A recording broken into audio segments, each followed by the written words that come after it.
اگر تم نے میری کال ریسیو نہیں کی تو میں خود تمہارے گھر آ جاؤں گی، اور وہ بھی اکیلی نہیں، میڈیا کے ساتھ۔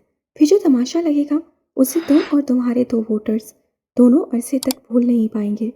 عرفان اللہ کئی بار بجنے والی فون کی گھنٹی کو کالر کا نام دیکھ کر نظر انداز کر چکا تھا، لیکن رد عمل میں جو پیغام موصول ہوا تھا اس نے اسے اپنے ہونٹ کھینچ لینے پر مجبور کر دیا تھا۔ یہاں مصیبتوں پر مصیبتیں نازل ہو رہی ہیں اور یہ عورت چاہتی ہے کہ میں نوجوانی کی طرح اس کی ایک پکار پر تھوڑا چلا جاؤں۔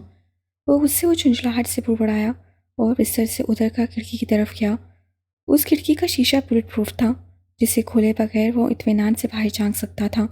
باہر صبح کی ہلکی ہلکی روشنی پھیل چکی تھی اور وہ دیکھ سکتا تھا کہ اس وقت بھی اس کے گھر کی حفاظت پر معاور گارڈز بالکل چاق و چوبند اپنی ڈیوٹی انجام دے رہے تھے۔ یہ فرض شناس گارڈز اسے دشمن کی گولیوں سے بچانے کے لیے اپنی جان پر کھیل سکتے تھے، لیکن تاجور کی صورت میں نازل ہونے والی بدنامی کا بھلا کیا کرتے؟ یوں تو اس کے نام کے ساتھ تاجور کا نام ہمیشہ ہی جوڑا جاتا رہا تھا، لیکن آج کل وہ جس مقام کے حصول کے لیے جدوجہد کر رہا تھا اس کا تاجور سے دور رہنا ہی بہتر تھا۔ یہ دوری اختیار کرنا اس کے لیے مشکل نہیں تھا کہ تاجور تمام تر کوششوں کے باوجود عمر کے اس حصے میں آ کر اس کے لیے اپنی ساری کشش کھو چکی تھی، اور اس پر سونے پر سہاگا یہ کہ صوفیہ کی صورت ایسی معصوم اور جوان سال پیے میسر آ گئی تھی جس کے ساتھ ہر دن عید کا دن ہوتا۔ ایک بار بات کر کے اس کا دماغ درست کر دوں، پھر نمبر ہی بلاک کر دوں گا۔ واپس بستر پر بیٹھتے ہوئے اس نے ایک بار پھر تاجور کا پیغام کھول کر پڑھا اور غصے سے بڑبڑایا۔ جس نمبر پر تاجور کی کال آئی تھی وہ اس کا پرسنل نمبر تھا، جو چند بہت قریبی اور خاص لوگوں کو ہی دیا گیا تھا، اور اس نمبر پر آنے والی کالز عموماً وہ خود ہی موصول کرتا تھا۔ مل گئی فرصت مجھ سے بات کرنے کی۔ انگلیاں گھس گئیں میری آپ کا نمبر ڈائل کرتے کرتے، لیکن آپ تو جیسے ابھی سے ملک کے وزیر اعظم بن گئے ہیں، جس حقیر بندی سے بات کرنے کے لیے وقت ہی نہیں نکال پا رہے۔ دوسری طرف سے تاجور نے کال ریسیو کرتے ہی نان سٹاپ بولنا شروع کر دیا تھا۔ ایسی کیا مصیبت پڑی ہے تم پر کہ مجھ سے بات کیے بغیر گزارا نہیں ہو رہا؟ اچھی طرح جانتی ہو کہ اس وقت میں اپنے سیاسی کریئر کے سب سے اہم دور سے گزر رہا ہوں۔ تمہارا کام ہے کہ مجھے سپورٹ کرو، لیکن سپورٹ کرنا تو دور کی بات، تم میں تو اتنا بھی سینس نہیں کہ اگر میں کال ریسیو نہیں کر پا رہا تو یہ سوچ کر صبر کر جاؤ کہ میں کہیں مصروف ہوں گا اور فرصت ملنے پر خود تم سے رابطہ کر لوں گا۔ عرفان اللہ نے بھی جواباً اسے چھاڑا۔ میں جانتی ہوں کہ آج کل جتنی خوبصورت مصروفیت آپ نے پال رکھی ہے، آپ کو فرصت کسی صورت نہیں ملنے والی، اسی لیے انگلیاں ٹیڑھی کرنی پڑی۔ کیا بکواس ہے، یہ کون سی بےہودہ الزام تراشیاں کر رہی ہو؟ عرفان اللہ بھکلا گیا۔ الزام تراشی کیسی؟ آپ کے پہلو میں چلتی حسین قیامت ایک کھلی سچائی ہے، اور مجھ سے بڑھ کر کون جان سکتا ہے کہ ایسی حسین عورت قریب ہو تو آپ کی نیت اور عمل دونوں کا کیا حال ہوتا ہے۔ تاجور نے ترکی باترکی جواب دیا۔ میرے پاس تمہاری بکواس سننے کی فرصت نہیں ہے، صاف صاف بتاؤ کیوں کال کی ہے؟ عرفان اللہ جذبس ہوا اور اس کی سچائی کو اپنے غصے کی تیزی سے دبانے کی کوشش کی۔ اس بد نصیب کے بارے میں جاننا چاہتی ہوں جس کی ولادت کے خانے میں شوکت کا نام لکھوا کر آپ اس سچ کو بھول ہی گئے ہیں کہ وہ آپ کا خون ہے۔ میں تمہیں پہلے ہی بتا چکا ہوں کہ نہ میں نے اسے کہیں بھیجا ہے اور نہ وہ مجھے بتا کر گیا ہے۔ ایسے میں تمہیں اس کے بارے میں کوئی خبر کہاں سے لا کر دے سکتا ہوں؟ کیوں نہیں لا کر دے سکتے آپ کوئی خبر؟ اتنے تعلقات ہیں آپ کے، بڑے بڑے پولیس افسروں کے ساتھ اٹھنا بیٹھنا ہے، آپ کے ایک اشارے پر بہت کچھ اوپر نیچے ہو جاتا ہے، لیکن آپ اپنے بیٹے کی خبر نہیں لا سکتے۔ وہ غصے اور جھنجھلاہٹ کا شکار تھی۔ کیا بیٹے کی رٹ لگا رکھی ہے؟ بیٹا صرف اسے مانا جاتا ہے جس کی ماں کے ساتھ کھلے بندو نکاح پڑھوایا ہو۔ طوائف اپنی اولاد کسی کے سر تھوپنے کی کوشش کرے تو اس کے دعوے کو کوئی تسلیم نہیں کرتا۔ عرفان اللہ کے بے رحمی سے دیے کے جواب نے تاجور کو پل بھر کے لیے گم کر دیا تھا۔ پٹل میں لا کر تیز لہجے میں بولی، وہ زمانے گزر گئے عرفان اللہ صاحب جب سچ جھوٹ کو ثابت کرنا مشکل تھا اور دنیا بس اسے ہی سچ مانتی تھی جو آپ جیسے نام نہاد عزت داروں کی زبان سے نکلتا تھا۔ اب تو ایک ڈی این اے ٹیسٹ دودھ کا دودھ اور پانی کا پانی کر ڈالتا ہے۔ کہیں تو اپنا سچ دنیا کو ثابت کر کے دکھا دوں۔ اس بار گنگ ہونے کی باری عرفان اللہ کی تھی۔ سکوت کا ایک مختصر سا وقفہ گزرا، پھر وہ لہجے کو نرم بنا کر بولا، ممتا کے جذبات میں بہہ کر میرے اور اپنے تعلقات کی خوبصورتی کو کیوں داؤ پر لگا رہی ہو؟ تم مجھے عزیز ہو، اور وہ اس لیے کہ اس نے تمہاری کھوج سے جنم لیا ہے۔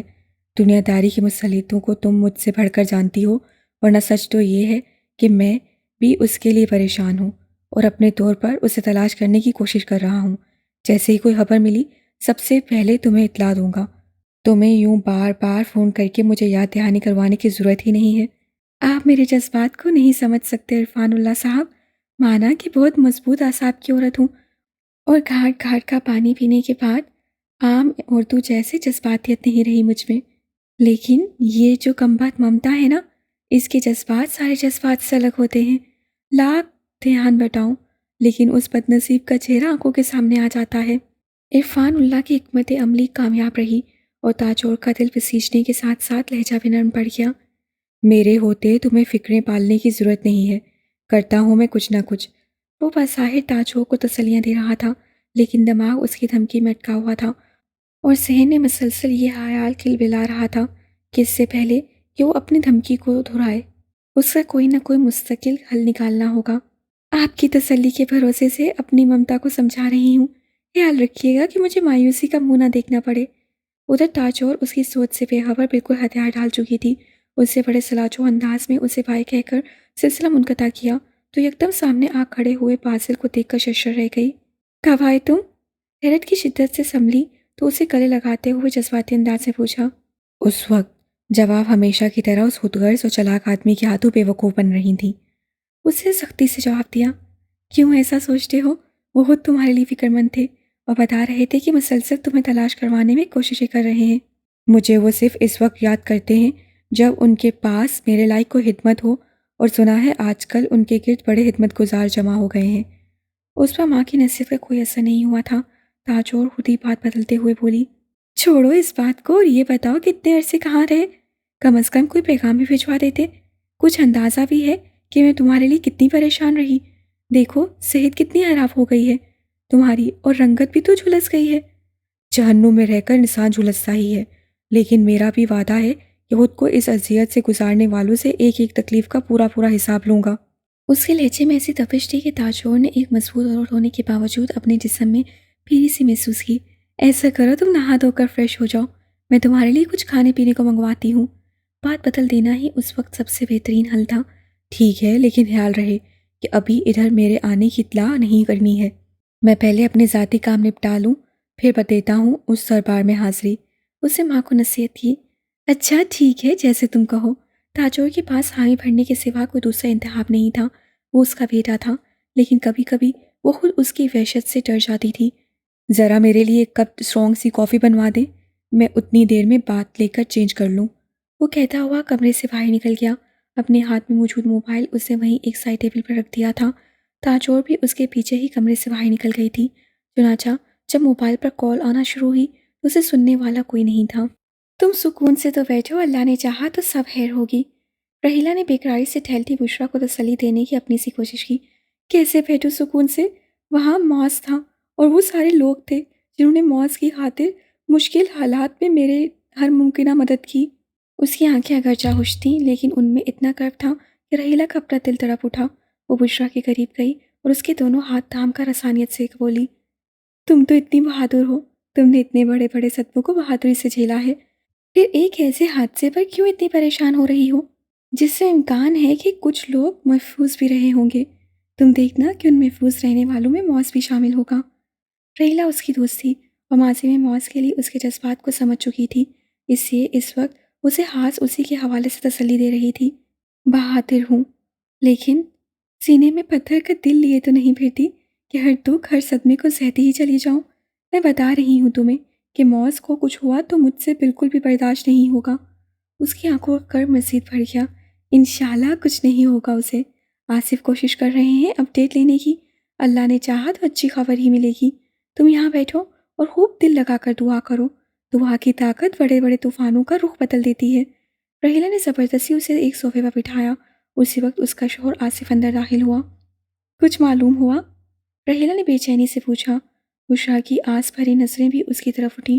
آگ گیس لیکیج سے لگی تھی، فائر بریگیڈیئر کو دیر سے اطلاع دی جا سکی، اس لیے آگ پر قابو پانا مشکل ہو گیا، پوری عمارت راکھ ہو گئی۔ اور آصف بولتے بولتے رک گیا۔ اور کیا؟ بشریٰ نے بےتابی سے پوچھا۔ وہاں 4 افراد کی سوہانتا لاشیں ملی ہیں، لاشیں بالکل ناقابل شناخت ہیں، ڈی این اے یا ڈینٹل ایگزامینیشن سے ہی انہیں شناخت کیا جا سکے گا۔ آصف نے آہستہ آواز سے بتایا۔ 4 افراد کی لاشوں کا مطلب ہے کہ بہت سے لوگ بچ گئے ہیں۔ ہو سکتا ہے حادثے کے وقت وہ لوگ باہر ہوں۔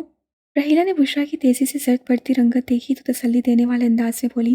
اس کی بات کا بشرا پر خاطر خواہ اثر ہوا اور چہرے پر امید کی کرن چمکی۔ تم ٹھیک کہہ رہی ہو، میرا خیال ہے مجھے موت سے رابطہ کرنا چاہیے۔ نمبر یاد ہے تو میرے فون سے ہی کال ملا لو، ورنہ میں تمہاری سم اپنے موبائل میں لگا دیتی ہوں۔ رحیلہ نے اسے پیشکش کی۔ سم لگانے کی ضرورت نہیں ہے، مجھے نمبر یاد ہے۔ بشرا کو مناسب نہ لگا کہ اس کے موبائل میں اپنی سم لگا کر اس سے زحمت تھے۔ چلو ٹھیک ہے، جیسی تمہاری مرضی۔ رحیلہ نے اپنا موبائل ان لاک کر کے اس کے حوالے کر دیا۔ اس نے اپنے ذہن میں محفوظ کیا گیا موز کا نمبر ڈائل کیا اور دھڑکتے دل سے دوسری طرف کے رد عمل کا انتظار کرنے لگی۔ کوئی نتیجہ ظاہر نہیں ہوا۔ اسے دوبارہ اور سہ بھارا کوشش کی، ہر بار ایک جیسی صورتحال کا سامنا کرنا پڑا۔ کیا ہوا؟ کال ریسیو نہیں ہو رہی؟ رحیلہ نے اس کے چہرے کی مایوسی دیکھ کر پوچھا۔ کوئی رسپانس ہی نہیں ہے۔ اس نے اسے موبائل واپس پکڑانا چاہا۔ اسے اپنے پاس ہی رکھو، دوبارہ ٹرائی کر لینا۔ رحیلہ نے اس سے موبائل نہیں لیا اور آصف کی طرف رخ کر کے بولی، بشرا کا موبائل میری غلطی سے گر کر ٹوٹ گیا ہے، آپ اس کے لیے دوسرا موبائل سیٹ لا کر دیجیے گا۔ اس کی کوئی ضرورت نہیں، میں اسی کو ریپیئر کروا لوں گی۔ بشرا نے جلدی سے انکار کیا۔ میں نے جو کہا آپ وہی کریں، اس کی کسی بات پر کان دھرنے کی ضرورت نہیں ہے۔ رحیلہ نے تیز لہجے میں میاں پر حکم چلا دیا۔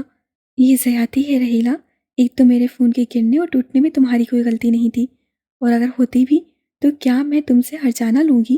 جو ہوا سو ہوا، میں نے کہہ دیا ہے۔ آصف بھائی، آپ اس کی یہ بیتو کی فرمائش ہرگز بھی پوری نہیں کریں گے۔ اور رحیلہ سے بات کرتے کرتے اچانک آصف سے مخاطب ہوئی۔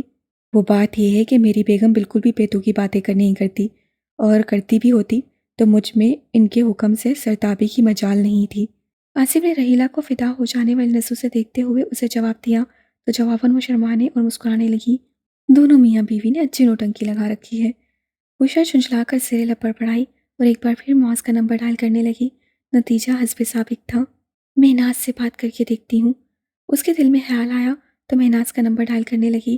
حالات نے اس میں کئی جسمانی نکات پیدا کر دیے تھے، لیکن خوش قسمتی سے دماغی صلاحیتیں اب بھی پوری طرح بیدار تھیں اور کئی ضروری فون نمبرز اس کی یادداشت میں محفوظ سے۔ کمال ہے، یہ بھی کال ریسیو نہیں کر رہی۔ دوسری طرف گھنٹی بجتی رہی، لیکن کال ریسیو نہ کی گئی تو وہ حیرت سے بڑبڑائی۔ اسے معلوم تھا کہ مہناز ان لوگوں میں سے تھی جو اپنے فون سے کبھی غافل نہیں رہتے، اس لیے اس کا کال ریسیو نہ کرنا اسے حیرت میں مبتلا کر رہا تھا۔ پریشان نہ ہو، میں اور آصف تمہیں وہاں لے چلیں گے، تم خود مہناز سے مل کر اپنی تسلی کر لینا۔ رحیلہ نے اس کی پریشانی کا حل پیش کیا۔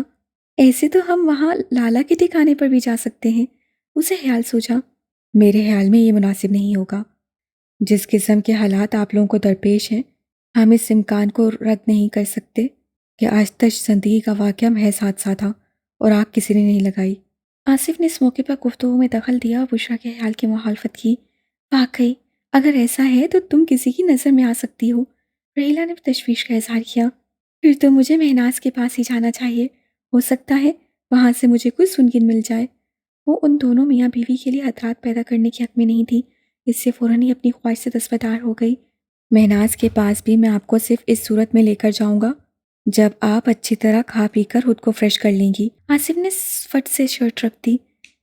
آصف ٹھیک کہہ رہے ہیں، جب سے جاگی ہوئی اسی مسئلے میں الجھی ہوئی ہو، اس طرح کھائے پیے بغیر خود کو ہلکان کرتی رہو گی تو بیمار پڑ جاؤ گی۔ رحیلہ نے چھٹ اپنی میاں کی تاکید کی۔ تم دونوں میاں بیوی نے شاید شادی سے پہلے کامیاب ازدواجی زندگی کا کوئی کورس کیا تھا، جس کا پہلا سبق یہی تھا کہ ہر حال میں ایک دوسرے کی ہاں میں ہاں ملاتے رہنا ہے۔ اسے رحیلہ کو یوں تاکید کرنے پر پپٹی کسی، جس پر شرمندہ ہونے کی بجائے دونوں نے خوش دلی سے ایک زوردار کہکا لگایا۔ اس کہکے کو رحیلہ کے موبائل فون کی گھنٹی نے بریک لگائے۔ فون ابھی تک بشرا کے پاس تھا۔ اس اسکرین پر چکمگاتا مہناز کا نمبر دیکھا اور جلدی سے کال ریسیو کر لی۔ کہاں ہو یار، میں تمہیں کال کر رہی تھی لیکن تم نے ریسیو ہی نہیں کی۔ میرے پاس ایک بہت ہی بری نیوز ہے۔ لالا عیسیٰ کے ٹھکانے پر رات پتہ نہیں کس طرح آگ بھڑک اٹھی تھی، سب کچھ جل کر خاکستر ہو گیا۔ مجھے معاذ اور باقی لوگوں کی بہت فکر ہو رہی ہے۔ اگر تم کچھ معلوم کر سکتی ہو تو معلوم کر کے مجھے حالات سے آگاہ کرو۔ اس نے دوسری طرف سے کچھ کہے جانے کا انتظار کیے بغیر بولنا شروع کیا تو ایک تسلسل سے بولتی ہی چلی گئی، لیکن پھر احساس ہوا کہ دوسری طرف سے کوئی آواز یا رد عمل نہیں ہے۔ ہیلو مہناز، تم نے سنا میں کیا کہہ رہی ہوں؟ تمہیں میری آواز آ رہی ہے نا؟ اس نے مہناز کو پکارا، لیکن اس بار بھی خاموشی ہی رہی۔ پھر لائن کٹ گئی۔ کیا ہوا؟ اس کے چہرے پر الجھن دیکھ کر رحیلہ نے دریافت کیا۔ پتہ نہیں، شاید سگنلز کا مسئلہ ہے۔ مہناز سے کال تو ریسیو کی تھی لیکن کوئی بات ہی نہیں ہو سکی، مجھے اس کی آواز ہی سنائی نہیں دی۔ دوبارہ نمبر ملا لو، رحیلہ نے مشورہ دیا۔ ہاں یہی کرتی ہوں۔ اسے دوبارہ نمبر ڈائل کیا لیکن اب دوسری طرف سے موبائل بند ہونے کی اطلاع مل رہی تھی۔ سگنلز کا ہی ایشو ہوگا۔ تم پریشان نہ ہو، آ کر کچھ کھا پی لو۔ دیکھو آصف نے بھی تمہارے انتظار میں ابھی تک کسی چیز کو ہاتھ نہیں لگایا۔ رحیلہ نے کہا تو اسے احساس ہوا کہ واقعی اس کے میزبان اس کے ہاتھے ابھی تک بھوکے ہیں۔ احلاقاً اسے ان کے ساتھ ڈائننگ ٹیبل پر بیٹھنا پڑا، لیکن دل میں ایک کھٹاک سی تھی جسے وہ خود بھی سمجھ نہیں پا رہی تھی۔ اسی کیفیت میں اسے رحیلہ اور آصف کا ساتھ دینے کے لیے ان کے اصرار پر تھوڑا بہت کھایا، پھر چائے پینے لگی۔ ابھی مشکل سے 2 گھونٹ ہی لیے تھے کہ مہناز کے نمبر سے تحریری پیغام موصول ہوا۔ لکھا تھا، میرے موبائل میں کچھ خرابی ہو گئی ہے، صحیح طرح آواز نہیں آ رہی اور مائک تو بالکل ہی کام نہیں کر رہا۔ تم آؤ تو آمنے سامنے بیٹھ کر سکون سے بات کرتے ہیں۔ اوہ، میں یہی پریشان ہو رہی تھی کہ تم میری کسی بات کا جواب کیوں نہیں دے رہی۔ ٹھیک ہے، پھر میں واپس آتی ہوں تو اطمینان سے بات کرتے ہیں۔ اس سے پیغام پڑھا تو اطمینان کا سانس لیتے ہوئے اسے جوابی پیغام بھیج دیا۔ کب تک آؤ گی؟ ایسا نہ ہو کہ تمہارے آنے تک میں پارلر کے لیے نکل جاؤں۔ نہیں، اتنی دیر نہیں لگاؤں گی، بس زیادہ سے زیادہ 1 گھنٹہ ہی لگے گا۔ رحیلہ اور اس کا شوہر مجھے چھوڑنے کے لیے آ رہے ہیں، اسے جواب دیا، جس کے رد عمل میں مہناز کی طرف سے اوکے کہہ کر بات ختم کر دی گئی۔ اس سے رحیلہ اور آصف کو اس ساری بات چیت سے آگاہ کیا تو دونوں میاں بیوی مطمئن ہو کر جلدی سے ناشتے سے فارغ ہونے کی کوشش کرنے لگے۔ کیا واقعی اعظم واپس آ سکتا ہے؟ بالکل آ سکتا ہے، اور تم اسے اپنے ساتھ اس کی ماں تک بھی لے کر جا سکتی ہو۔ اس سے حیرت کی تصویر بنی نیلی کو یقین دہانی کروائی۔ اگر ایسا ہے تو میں آپ کا ساتھ دینے کے لیے تیار ہوں۔ آپ بتائیں کہ مجھے اس سلسلے میں کیا کرنا ہوگا؟ نیلی کے اداس چہرے پر جوش دکھائی دینے لگا۔ معاذ اس کی اعظم کے لیے جذبات کی بنیاد پر ہی اس سے مدد مانگنے پہنچا تھا۔ نتیجہ حسب مرضی نکلا تو متانیت سے مسکرایا اور آسان سے بولا، اس بار ہم لڑائی جھگڑے یا مار دھاڑ کے زور پر اعظم کو حاصل کرنے کی کوشش کرنے کی بجائے مذاکرات کے ذریعے معاملہ سدھارنے کی کوشش کریں گے۔ یہ مذاکرات بھی میں خود ہی کروں گا، تمہیں بس میرا ساتھ دینا ہوگا اور خاص طور پر اس بات کا خیال رکھنا ہوگا کہ یہاں کسی اور کو اس سب کی خبر نہ ہو۔ وہ کیوں؟ وہ معاذ کی تاکید پر اچھلی۔ بس ہے کوئی وجہ؟ تم یہ بتاؤ کہ میری یہ بات مان سکتی ہو یا نہیں؟ عاصم کی خاطر مان سکتی ہوں، لیکن پتہ نہیں کیوں مجھے ایسا لگ رہا ہے آپ کوئی ایسی خطرناک حرکت کرنے جا رہے ہیں جس سے آپ کو نقصان پہنچ سکتا ہے۔ نیلی ایک ذہین لڑکی تھی، اس لیے اسے یہ اندازہ لگانے میں دیر نہیں لگی کہ معاذ کچھ ایسا کرنے جا رہا ہے جس سے اسے نقصان پہنچنے کا احتمال ہے، اور اسی وجہ سے وہ اپنے ساتھیوں سے بھی یہ بات چھپا رہا ہے۔ جب میں کہہ چکا ہوں کہ کوئی لڑائی جھگڑا نہیں ہوگا تو پھر کسی نقصان کا کیا سوال؟ بس بات صرف اتنی ہے کہ میں یہ کام بغیر کسی ہنگامے کی خاموشی اور سکون سے کرنا چاہتا ہوں، اور اسے انجام تک پہنچانے کے لیے مجھے ایک ساتھی کی ضرورت ہے جو اعظم کی حفاظت کر سکے۔ تمہاری اعظم کے لیے محبت کے باعث میں نے تمہارا انتخاب کیا ہے۔ اگر تم کسی اندیشے کے سبب میرا ساتھ دینے سے انکار کرو تو میں کسی دوسرے ساتھی سے بات کروں گا، لیکن ہوگا بس کوئی ایک ہی، تاکہ میں اپنے حسب منشا کام کر سکوں۔ اس سے بڑے مضبوط لہجے میں نیلی کو یقین دہانی کروانے کی کوشش کی۔ ٹھیک ہے، اعظم کی خاطر میں تیار ہوں، آپ بتائیں کب اور کیا کرنا ہے؟ نیلی نے بے نیازی کے اظہار کے لیے شانے جھٹکے اور اپنی رضامندی دے دی۔ فی الحال تمہیں اپنا حلیہ درست کرنا ہے اور باہر جانے کے حساب سے ڈریس اپ ہونا ہے۔ محض اس کی بے ترتیب بالوں اور ملکچے کپڑوں پر ایک نظر ڈالتے ہوئے اسے ہدایات دی۔ باہر کہاں؟ نیلی نے پوچھا اور پھر وضاحت والے انداز سے بولی، میں اس سے پوچھ رہی ہوں کہ جہاں جانا ہے اسی اعتبار سے تیار ہوں۔ سمجھو کوئی بزنس میٹنگ اٹینڈ کرنی ہے، معاذ سے سنجیدگی سے بتایا اور کھڑا ہوتے ہوئے بولا، امید ہے تم رازداری کا پورا خیال رکھو گی، آپ بالکل بے فکر رہیں۔ نیلی نے اسے یقین دہانی کروائی تو مطمئن ہو کر باہر نکل گیا۔ آپ ذرا نیلی کی مدد کروا دیں، میں کچھ دیر کے لیے اسے اپنے ساتھ باہر لے جانا چاہتا ہوں۔ باہر نکل کر اس نے لانچ میں منتظر بیٹھی نرس سے کہا تو یہ سر کہتی ہوئی نیلی کی زیر استعمال کمرے کی طرف بڑھ گئی۔ معاذ سے کچھ ضروری کام نپٹائے اور خود بھی تیار ہونے لگا۔ تیار ہونے کے بعد اس نے ایک صرف بری کال نپٹائی اور موبائل جیب میں ڈال کر نیلی کے لیے محسوس کمرے کی طرف بڑھا۔ پچھلے فون ضائع ہونے کے بعد لالا نے ان لوگوں کے لیے نئے موبائل سیٹس اور سمز کا انتظام کر دیا تھا۔ اس سے اپنے تمام رابطہ نمبر گوگل اکاؤنٹ کی مدد سے ریکور کر لیے تھے، اس لیے اس حوالے سے کوئی پریشانی نہیں تھی۔ البتہ بشریٰ سے کوئی رابطہ نہ ہو سکنے کے باعث اس اکثر فکر مند تھا اور اس حوالے سے ذہن میں بہت سے خدشات تھے۔ ہاں، ایک امید ضرور تھی کہ وہ جو کچھ کرنے جا رہا ہے اس کے بعد بشرا کو بازیاب کروانا زیادہ دشوار ثابت نہیں رہے گا۔ میں ٹھیک تیار ہوئی ہوں نا؟ نیلی سے سامنا ہوا تو اس سے قدرے کنفیوز سے انداز سے پوچھا۔ بہترین، اس سے ایک لفظ سے اسے مطمئن کیا اور پھر نرس سے مخاطب ہو کر بولا، اگر کوئی پوچھے تو بتا دینا کہ میں نیلی کو اپنے ساتھ باہر لے کر گیا ہوں، تھوڑی دیر میں واپسی ہو جائے گی۔ Okay sir. نرس نیلی کے باہر جانے پر تسبس کا شکار تھی، لیکن اعتراض کی ہمت نہیں کر سکی تھی۔ نیلی کے سامنے البتہ اسے دبے الفاظ میں تھوڑا بہت اعتراض کیا تھا، لیکن نیلی نے کسی نہ کسی طرح اسے مطمئن کر دیا تھا۔ یہ اتفاق تھا کہ لالا اور وکی کسی کام کے لیے باہر نکلے تھے اور جارو سو رہا تھا۔ اس سے کسی کے سوالات کا سامنا کرنے کی نوبت ہی نہیں آئی تھی۔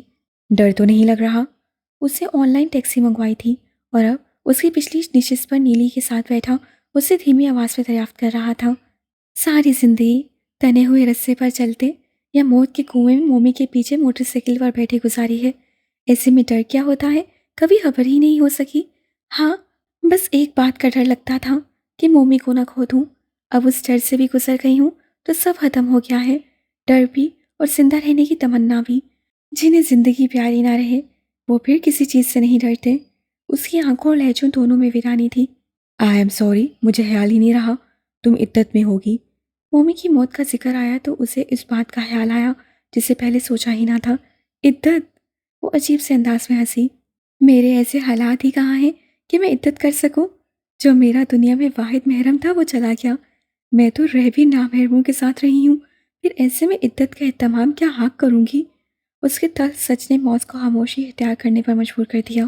اندر ہی اندر اسے یہ شرمندگی بھی تھی کہ چاہے بشرا اور صوبیہ ہوں، چاہے حنین اور مومی، سب کے سب اس چکر کی لپیٹ میں آ گئے تھے جس میں وہ خود پھنس گیا تھا۔ باقی کا راستہ خاموشی ہی سے کٹا۔ نیلی رخ موڑے کھڑکی سے باہر دیکھتی رہی اور وہ اپنے موبائل کی اسکرین پر جو کر کچھ ضروری پیغامات لکھتا رہا۔ آخر کار ٹیکسی نے اسے ایک مشہور اور مہنگے ہوٹل کے سامنے اتار دیا، روم نمبر 121 اور 122۔ اسپالیہ پر پہنچ کر اسے وہاں ڈیوٹی پر موجود شخص سے کہا اور آن لائن بکنگ کی تصدیق کرنے کے لیے اپنے موبائل اسکرین اس کے سامنے کی۔ اس سے چابیاں نکال کر کاؤنٹر پر موز کے سامنے رکھ دیں۔ Thank you. اسے رسوی سے انداز میں شکریہ ادا کر کے چابیاں اٹھا لیں اور اوپری منزل تک لے جانے والی لفٹ کی طرف بڑھ گیا۔ اس کے پاس ایسا کوئی سامان نہیں تھا کہ جسے اٹھانے کے لیے کسی کی مدد کی ضرورت پڑتی، چنانچہ دونوں آرام سے ٹہلتے ہوئے جا کر لفٹ میں سوار ہوئے اور اپنی مطلوبہ منزل پر اتر گئے۔ تم اس کمرے میں جا کر دروازہ اندر سے لاک کر لو۔ میری ہدایت کے بغیر نہ تم نے دروازہ کھولنا ہے اور نہ ہی کوئی کال ریسیو کرنی ہے، یہاں تک کہ لالا اور وکی میں سے بھی کسی سے اس وقت تک بات نہیں کرنی جب تک میں نہ کہوں۔ کمرہ نمبر 121 کے دروازے پہ کھڑے ہو کر اس نے نیلی کو تاکید کی تو اس بات میں سر ہلا کر کمرے کے اندر داخل ہو گئی۔ وہاں سے دونوں کمروں کے دروازوں پر ڈو ناٹ ڈسٹرب کی تختی لگائی اور خود کمرہ نمبر 122 میں برجمان ہو کر ایک نمبر ڈائل کرنے لگا۔ Welcome to JNJ۔ کال ملتے ہی ایک مشینی آواز سنائی دی اور ساتھ ہی ہدایات دی جانے لگی کہ کس مطلوبہ جگہ بات کرنے کے لیے کون سا کوڈ نمبر ملانا ہوگا۔ اسے آپریٹر سے بات کرنے کا انتخاب کیا کیونکہ دہیے کے انتخاب میں کمپنی کے CEO سے بات کرنے کے لیے کوئی انتخاب موجود نہیں تھا۔ مجھے آپ کی CEO میڈم رافائل سے بات کرنی ہے۔ جیسے ہی دوسری طرف سے کال ریسیو کی گئی اس سے اپنا مدعا بیان کیا۔ کیا میں جان سکتی ہوں کہ آپ کون صاحب بات کر رہے ہیں؟ آپریٹر نے شستہ انگلش اور مہذب لہجے میں پوچھا، لیکن اس کے لہجے سے یہ ظاہر تھا کہ وہ کسی غیر اہم شخص سے اپنی CEO کی بات ہرگز نہیں کروائے گی۔ میرا نام معاذ ہے۔ آپ کی CEO کو مجھ سے بات کر کے یقیناً خوشی ہوگی۔ سوری سر، پلیز ریفرنس کے لیے اپنا تعارف کروائیں۔ میں ہر کال پر میڈم سے رابطہ کروانے کے لیے مجاز نہیں ہوں۔ آپریٹر نے اپنی معذوری ظاہر کی۔ یقیناً آپ یہ کہنا چاہتی ہیں کہ آپ ایک غیر اہم کال ملانے کی مجاز نہیں ہیں، لیکن یاد رکھیں کہ میں میڈم رافائل کے لیے اتنا اہم فرد ہوں کہ اگر ان کو علم ہو گیا کہ آپ نے میرا ان سے رابطہ کروانے میں اتنی تاخیر کی ہے تو آپ کو ان کی ناراضگی کا سامنا کرنا ہوگا۔ اس کے لہجے کے اعتماد نے آپریٹر کو متسلسل کر دیا۔ پلیز آپ ہولڈ کریں سر۔ خود لائن پر سے غائب ہو گئی اور اسپیکر سے موسیقی کی آواز ابھرنے لگی۔ موز کو زیادہ تر انتظار کی زحمت نہ اٹھانی پڑی اور میڈم رافائل اور میڈم ایکس کی محسوس آواز اس کی سماعت سے ٹکرائی۔ تو آخر کار تم نے ہار مان لی۔ تمہیں یہ سوچ کر ہی خوشی ہوتی ہے تو خوش ہو لو۔ میں بہرحال سیدھا معاملے کی بات کرنا چاہتا ہوں۔ معزز سرد لہجے میں اس کی بات کا جواب دیا۔ تو کہو۔ اعظم کی واپسی اور سائیں صداقت شاہ کی رہائی، کیا قیمت دو گے اس کی؟ معاذ احمد، اس سے بغیر جھجکے جواب دیا، اور سونیا وہ میرے پاس نہیں ہے۔ کیا مطلب ہے اس بات کا؟ وہ تمہارے لیے ہم سے بغاوت کر کے ہمیں چھوڑ گئی، اور تم کہہ رہے ہو وہ تمہارے پاس نہیں ہے۔ میڈم ایکس فرم ہوئی۔ جو سچ تھا میں نے بتا دیا، مطلب میں نہیں بتا سکتا۔ اگر تمہیں میری بتائی ہوئی قیمت پر سودا منظور ہے تو ٹھیک ہے، ورنہ جیسے پہلے ایک بار اعظم کو تمہارے قبضے سے نکالا جا چکا ہے، دوبارہ بھی نکالا جا سکتا ہے۔ اسے سجل کی خاطر گھٹنے ٹیک دیے تھے، لیکن میڈم ایکس پر اپنی کمزوری ظاہر بھی نہیں کرنا چاہتا تھا۔ اگر ایسا ہے تو یاد رکھو، جیسے پہلے 2 بار ہم تمہیں اپنے قبضے میں لے چکے ہیں، تیسری بار بھی لے سکتے ہیں۔ میڈم ایکس سے بھی اسی کے لہجے میں کہا۔ اس غلط فہمی کو دماغ سے نکال دو۔ پہلے کی بات اور تھی، پہلے میں تنہا اور کمزور تھا، اب میری پشت پر بہت طاقتور لوگ موجود ہیں۔ اگر تم اس خیال میں ہو کہ میں اس فون کال کے ذریعے میری لوکیشن نکال کر مجھ میں چھاپ سکتی ہو تو صرف یہ تمہارا ایک خواب ہی ہوگا۔ میں احمق نہیں ہوں کہ اپنی سیکیورٹی کا انتظام کیے بغیر ہی تم سے سودے بازی کرنے بیٹھ جاؤں گا۔ میری مرضی کے بغیر تم میری گرد بھی نہیں پا سکتی۔ وہ اس کے ساتھ بلف کر رہا تھا، لیکن لہجہ اتنا مضبوط تھا کہ سامنے والے کو اس کی سچائی پر شک بھی نہ گزرے۔ لالا عیسیٰ جیسے آم سے گنڈے کے پل پر اتنا اچھل رہے ہو، حالانکہ اس کی حیثیت بس اتنی ہے کہ ہمارے حوالے سے اسے بزنس ملتا تھا تو اس کا خرچہ پانی چلتا تھا۔ میڈم ایکس نے اس پر طنز کیا۔ یوں تو لالا عیسیٰ جیسا باقول تمہارے عام سا گنڈا بھی کئی بار تم لوگوں کو دھول چٹا چکا ہے، لیکن میں واضح کر دوں کہ میری پشت پر اس سے بھی کہیں زیادہ طاقتور پارٹی ہے۔ اتنی طاقتور پارٹی کہ تمہارے سائنسی شعبدوں سے لیس قلعے کے سارے حفاظتی انتظامات کو ناکارہ کر کے تمہارے سر پر پہنچ جاؤں اور خود اپنے ہاتھوں سے اعظم کو میرے حوالے کرو۔ لیکن میں اس سب میں صرف اور صرف اس سے نہیں پڑھنا چاہتا کہ میرے پاس وقت کی کمی ہے۔ میں جانتا ہوں کہ اعظم یا سائنس صداقت شاہ سے تمہارا کوئی لینا دینا نہیں ہے۔ تم نے ان پر ہاتھ مجھ پر قابو پانے کے لیے ڈالا ہے، تو بس جب میں خود کو تمہارے حوالے کر رہا ہوں تو ختم کرو یہ سب اکھڑاک اور پالو اپنا مقصد۔ وہ بغیر کسی لاگ لپٹ کے بالکل سیدھی بات کر رہا تھا، اور جو کہہ رہا تھا اس میں کوئی جھوٹ بھی نہیں تھا۔ اگر لالا کے مشورے پر وہ اپنے چینی مہربانوں سے رابطہ کر کے ان سے مدد طلب کرتا تو سچ اس سب پر عمل ہو سکتا تھا، لیکن وقت شاید کچھ زیادہ لگ جاتا، اور وہ وقت بچانے کا خواہاں تھا۔ اس بات کی کیا گارنٹی ہے کہ اس لین دین میں ہمارے ساتھ کوئی دھوکہ نہیں ہوگا؟ ہو سکتا ہے اپنے مطالبات پورے کروانے کے بعد تم فرار ہو جاؤ۔ میڈم ایکس کی طرف سے ظاہر کیے گئے خدشات نے واضح کر دیا کہ وہ کافی حد تک اس بات کو ماننے کے لیے تیار ہو چکی تھیں۔ گارنٹی میری زبان ہے، میں کہہ رہا ہوں کہ میں اعظم کے بدلے خود کو تمہارے حوالے کروں گا تو یقین رکھو کہ ایسا ہی ہوگا۔ لیکن اگر تم چاہو تو سائنس صداقت شاہ کی پولیس کی حراست سے رہائی کو میرے خود تک پہنچنے تک موقف کر دو۔ اس طرح دونوں طرف سے دھوکے کا احتمال نہیں ہوگا۔ ٹھیک ہے، ڈن۔ اب تم بتاؤ کہ اس تبادلے کا طریقہ کار کیا ہوگا؟ آخر کار میڈم ایکس نے اس کی بات ماننے کا عندیہ دے دیا۔ پہلے اعظم کو میرے ساتھیوں کے حوالے کیا جائے گا، اور جب وہ باحفاظت نکل جائے گا تو میں خود کو تمہارے حوالے کر دوں گا۔ میں کہا ہوں یہ تو اب تک تم نے کھوج ہی لیا ہوگا۔ بے شک اس جگہ کو اپنے گھیرے میں لے لو، لیکن دھوکہ کرنے کی حماقت ہرگز نہیں کرنا۔ اس سے ایک بار تنبیہ کرنا ضروری سمجھا۔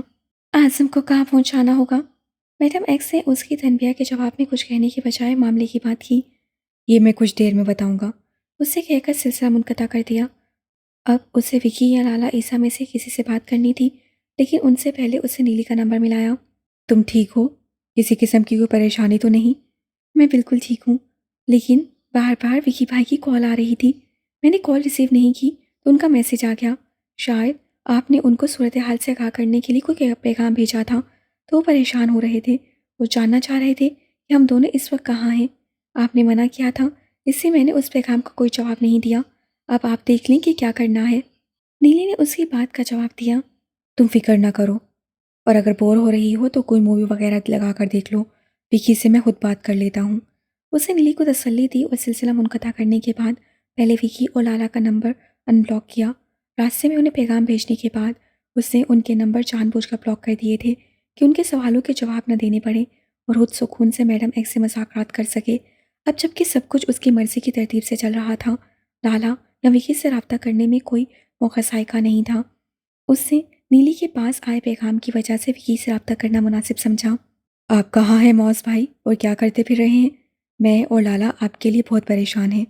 وکی نے پہلے ہی گھنٹی پر کال ریسیو کر لی اور بے چینی سے بولا، سوال جواب کا ٹائم نہیں ہے وکی، تم صرف وہ کرو جو میں کہوں۔ پھر بھی وکی نے کچھ کہنا چاہا۔ سب چھوڑو اور یہ بتاؤ کہ تم نے میری ہدایت کے مطابق بندے اور ہتھیار تیار کر لیے ہیں؟ اس نے وکی کو ٹوک کر اپنی بات کی۔ جی سب ریڈی ہے، آپ بتائیں کہ کہاں پہنچنا ہے۔ میں لوکیشن بھیجتا ہوں، لیکن خیال رہے تم لوگوں نے خود کو ظاہر نہیں ہونے دینا ہے اور صرف اس وقت مداخلت کرنا ہے جب دیکھو کہ معاملات خراب ہو رہے ہیں۔ پرسکون ماحول میں تم لوگوں کا کام صرف یہ ہوگا کہ نیلی اور اعظم کو پک کرو اور بحفاظت کسی محفوظ مقام تک پہنچا دو۔ اس سے آگے کیا کرنا ہے وہ میں بعد میں تمہیں بتاؤں گا۔ جانے کیوں مجھے لگ رہا ہے کہ آپ خود کو کسی خطرے میں ڈال رہے ہیں۔ وکی نے اگرچہ اس کی ہر ہدایت غور سے سنی، لیکن آخر میں تشویش کا اظہار کیے بغیر نہیں رہ سکا۔ خطرے میں ایک زمانے سے ہوں، لیکن تم دیکھ رہے ہو کہ حفاظت کرنے والی ذات نے ہر قسم کے حالات میں میری پوری حفاظت کی ہے۔ آگے کے لیے بھی اس سے پوری طرح پر امید ہوں۔ اس نے وکی کو تسلی دی، پھر لہجے کو ذرا سخت بناتے ہوئے بولا، اچھا اب فون بند کرو تاکہ میں کچھ کام کر سکوں۔ اس نے وکی سے کہا ضرور، لیکن اس سے پہلے خود ہی سلسلہ منقطع کر کے اس سے اپنی لوکیشن بھیج دی۔ اس سے وکی پر اعتماد تھا کہ لوکیشن سے واقف ہو جانے کے بعد بھی وہ اس کی ہدایات پر عمل کرے گا اور غیر ضروری مداخلت سے اجتناب کرے گا۔ اس کام سے فارغ ہونے کے بعد اس نے نیلی کو اپنی آمد سے آگاہ کیا اور خود چل کر اس کے کمرے تک پہنچا۔ پریشان تو نہیں ہو؟ سامنا ہونے پر اس نے ایک بار پھر نیلی سے پوچھا۔ بالکل بھی نہیں، آپ بتائیں وکی سے بات ہو گئی آپ کی؟ ہاں ہو گئی ہے، وہ ہوٹل کے باہر موجود رہے گا، تم اور اعظم اسی کے ساتھ یہاں سے جاؤ گے۔ اور آپ؟ نیلی نے بے حادثہ پوچھا۔ میرے لیے کسی نہ کسی سواری کا انتظام ہو ہی جائے گا۔ وہ پھیکا سا مسکرایا اور پھر بات بدلتے ہوئے بولا، میں یہاں اس لیے آیا تھا کہ تمہیں یہ دے سکوں۔ اسے ایک نیلی سی پٹی نما کپڑے میں بندھی کوئی شے نیلی کی طرف بڑھائی۔ یہ کیا ہے؟ نیلی نے کسی تعویذ کنڈے کی طرح دکھائی دیتی اس شے کو الٹ پلٹ کر دیکھا تو اسے پٹی میں بندھی پوری سی شے کی جھلک دکھائی دی۔ اسے چھوا تو احساس ہوا وہ پتھر ہے۔ یہ کرشماتی خصوصیات رکھنے والا پتھر مجھے ایک مہربان سادھو نے دیا تھا۔ اس پتھر کو اگر جسم سے مس کرتے ہوئے پہنا جائے تو یہ پہننے والے کے جسم سے خارج ہونے والی ہر قسم کی لہروں اور گرمی وغیرہ کو خود میں جذب کر کے آگے جانے سے روک دیتا ہے، یہاں تک کہ اس کو پہننے والے کے قریب کوئی کیڑا مکوڑا تک نہیں آتا۔ جو حالات میرے علم میں آئے ہیں اس سے اندازہ ہوتا ہے کہ پچھلی بار اعظم کے حصول کے باوجود اس کی حفاظت اس سے نہیں کی جا سکی۔ اسے چھپانے کے لیے جہاں بھی لے جایا جاتا تھا دشمن فوراً ہی اس کے پیچھے وہاں پہنچ جاتے تھے، اور ایسا صرف اس صورت میں ہو سکتا ہے کہ انہوں نے اعظم کے جسم میں کوئی سگنل ملتا رہا ہو، ورنہ باقی تو لالہ کے انتظامات پورے تھے۔ اس سے پتھر کے بارے میں پوری تفصیل سے نیلی کو آگاہ کیا، اس کی آنکھیں چمکنے لگیں اور خوش ہو کر بولی، یہ تو بہت زبردست چیز ہے۔ آپ صحیح کہہ رہے ہیں کہ پچھلی بار ہم اتنی بھاگ دوڑ کے باوجود اعظم کو محفوظ رکھنے میں اسی لیے ناکام رہے تھے کہ ہر بار دشمن کو ہمارے ٹھکانے کا پتہ چل جاتا تھا۔ خود مومن نے بھی ایک بار اس خدشے کا اظہار کیا تھا کہ اعظم کے جسم میں کوئی ایسی ڈیوائس فٹ کی گئی ہے جو دشمن کو اس کی لوکیشن سے آگاہ کر دیتی ہے، لیکن بدقسمتی سے یہ اندازہ لگانے میں بہت دیر ہو گئی۔ پھر ہمارے پاس موقع ہی نہیں رہا کہ کسی طرح اس ڈیوائس کا کھوج کر اعظم کے جسم سے الگ کر سکیں۔ اس کی خوشی اپنی بات کے اختتام تک ایک آہ میں ڈھل گئی تھی کہ مومی کے ذکر کے ساتھ ہی اسے اس کے دردناک موت یاد آ گئی تھی۔ جو ہوا سو ہوا، اب ہمیں آگے کے معاملات دیکھنے ہیں اور پورا خیال رکھنا ہے کہ اعظم کسی حال میں دوبارہ ان غاصبوں کے ہاتھ نہ لگ سکے۔ اس کے لیے تمہیں سب سے ضروری کام یہی کرنا ہے کہ جیسے بھی وہ تم تک پہنچے تم اس پتھر کو اس طرح اعظم کے بازو کے ساتھ باندھ دو کہ پتھر کی سطح اس کی جلد سے لازم مس ہوتی رہے۔ کر لو گی نا یہ؟ اسے خود بھی معلوم تھا کہ مومی کا ذکر نیلی کے لیے کتنا تکلیف دہ ہے، اس لیے اس بات کو وہیں ختم کیا اور سادھو کے دیے پتھر کے متعلق نیلی کو ہدایت دیتے ہوئے آخر میں اسے توثیق کی چاہی۔ جی بالکل کر لوں گی۔ اسے بھی خود کو سنبھال کر یقین دہانی کروائی۔ اس طرف سے مطمئن ہونے کے بعد معاذ واپس اپنے والے کمرے میں آ گیا اور بے خیالی میں بازو کو اس مقام پر چھو کر دیکھا جہاں اتنے عرصے سے وہ پورا پتھر بندھا ہوا تھا۔ طویل مدت بندھے رہنے کی وجہ سے وہ پتھر گویا اس کے جسم کا ہی ایک حصہ بن گیا تھا اور اب الگ کیے جانے پر وہ اسی کمی محسوس کر رہا تھا، لیکن اطمینان تھا کہ جو کیا درست کیا۔ اب جب کہ وہ خود کو میڈم ایکس کے حوالے کرنے جا رہا تھا اسے اس پتھر کی ضرورت ہی نہیں رہی تھی۔ ہاں، اعظم کی حفاظت میں وہ پتھر اہم کردار ادا کر سکتا تھا۔ یوں بھی سجل کے حوالے سے اسے اعظم اتنا پیارا تھا کہ اگر اسے ضرورت بھی ہوتی تو اعظم کی خاطر اپنی ساتھ کی قربانی دے دیتا۔ اعظم کو لے کر ہوٹل پہنچ جاؤ۔ اپنی تیاریوں سے کافی حد تک مطمئن ہونے کے بعد اسے میڈم ایکس سے رابطہ کیا۔ کون سے ہوٹل؟ اس سے پوچھا۔ اتنی معصوم مت بنو، میں اچھی طرح جانتا ہوں کہ تم اب تک ہوٹل کا نام تو کیا میرا روم نمبر تک بھی معلوم کر چکی ہوگی۔ کچھ زیادہ ہی اہم سمجھ لیا ہے تم نے مجھے، وہ اترا کر بولی۔ میں خود کو تم لوگوں کے حوالے اس وقت کروں گا جب اعظم کسی محفوظ مقام پر پہنچ جائے گا اور صداقت شاہ کی جیل سے رہائی کے کاغذات پر دستخط ہو چکے ہوں گے۔ اسے میڈم ایکس کی بات پر کوئی رد عمل ظاہر کیے بغیر اپنے مطالبات پیش کیے۔ اتنی شرائط رکھو جنہیں پورا کروانے کی تمہارے اندر طاقت ہو۔ وہ سن کر تلخ ہوئی۔ اگر میری شرائط پوری نہیں ہوئی تو تمہارے ہاتھ بھی کچھ نہیں آئے گا۔ میں تمہارے اختیارات اور انتظامات سے اچھی طرح واقف ہوں۔ ہو سکتا ہے اب تک تم نے ہوٹل کی چھت پر ہیلی کاپٹر اتارنے سے لے کر مجھے اپنے ساتھ لے جانے کا پورا منصوبہ بنا لیا ہو، لیکن یاد رکھنا ایسی کوشش کا نتیجہ تمہیں میری لاش کی صورت میں ہی مل سکتا ہے۔ تمہیں کیوں لگتا ہے کہ تم ہمارے لیے اتنے قیمتی ہو کہ صرف تمہیں پانے کے لیے ہم تمہاری ہر شرط مانتے چلے جائیں گے؟ اس کی دھمکی کا جواب طنز سے آیا۔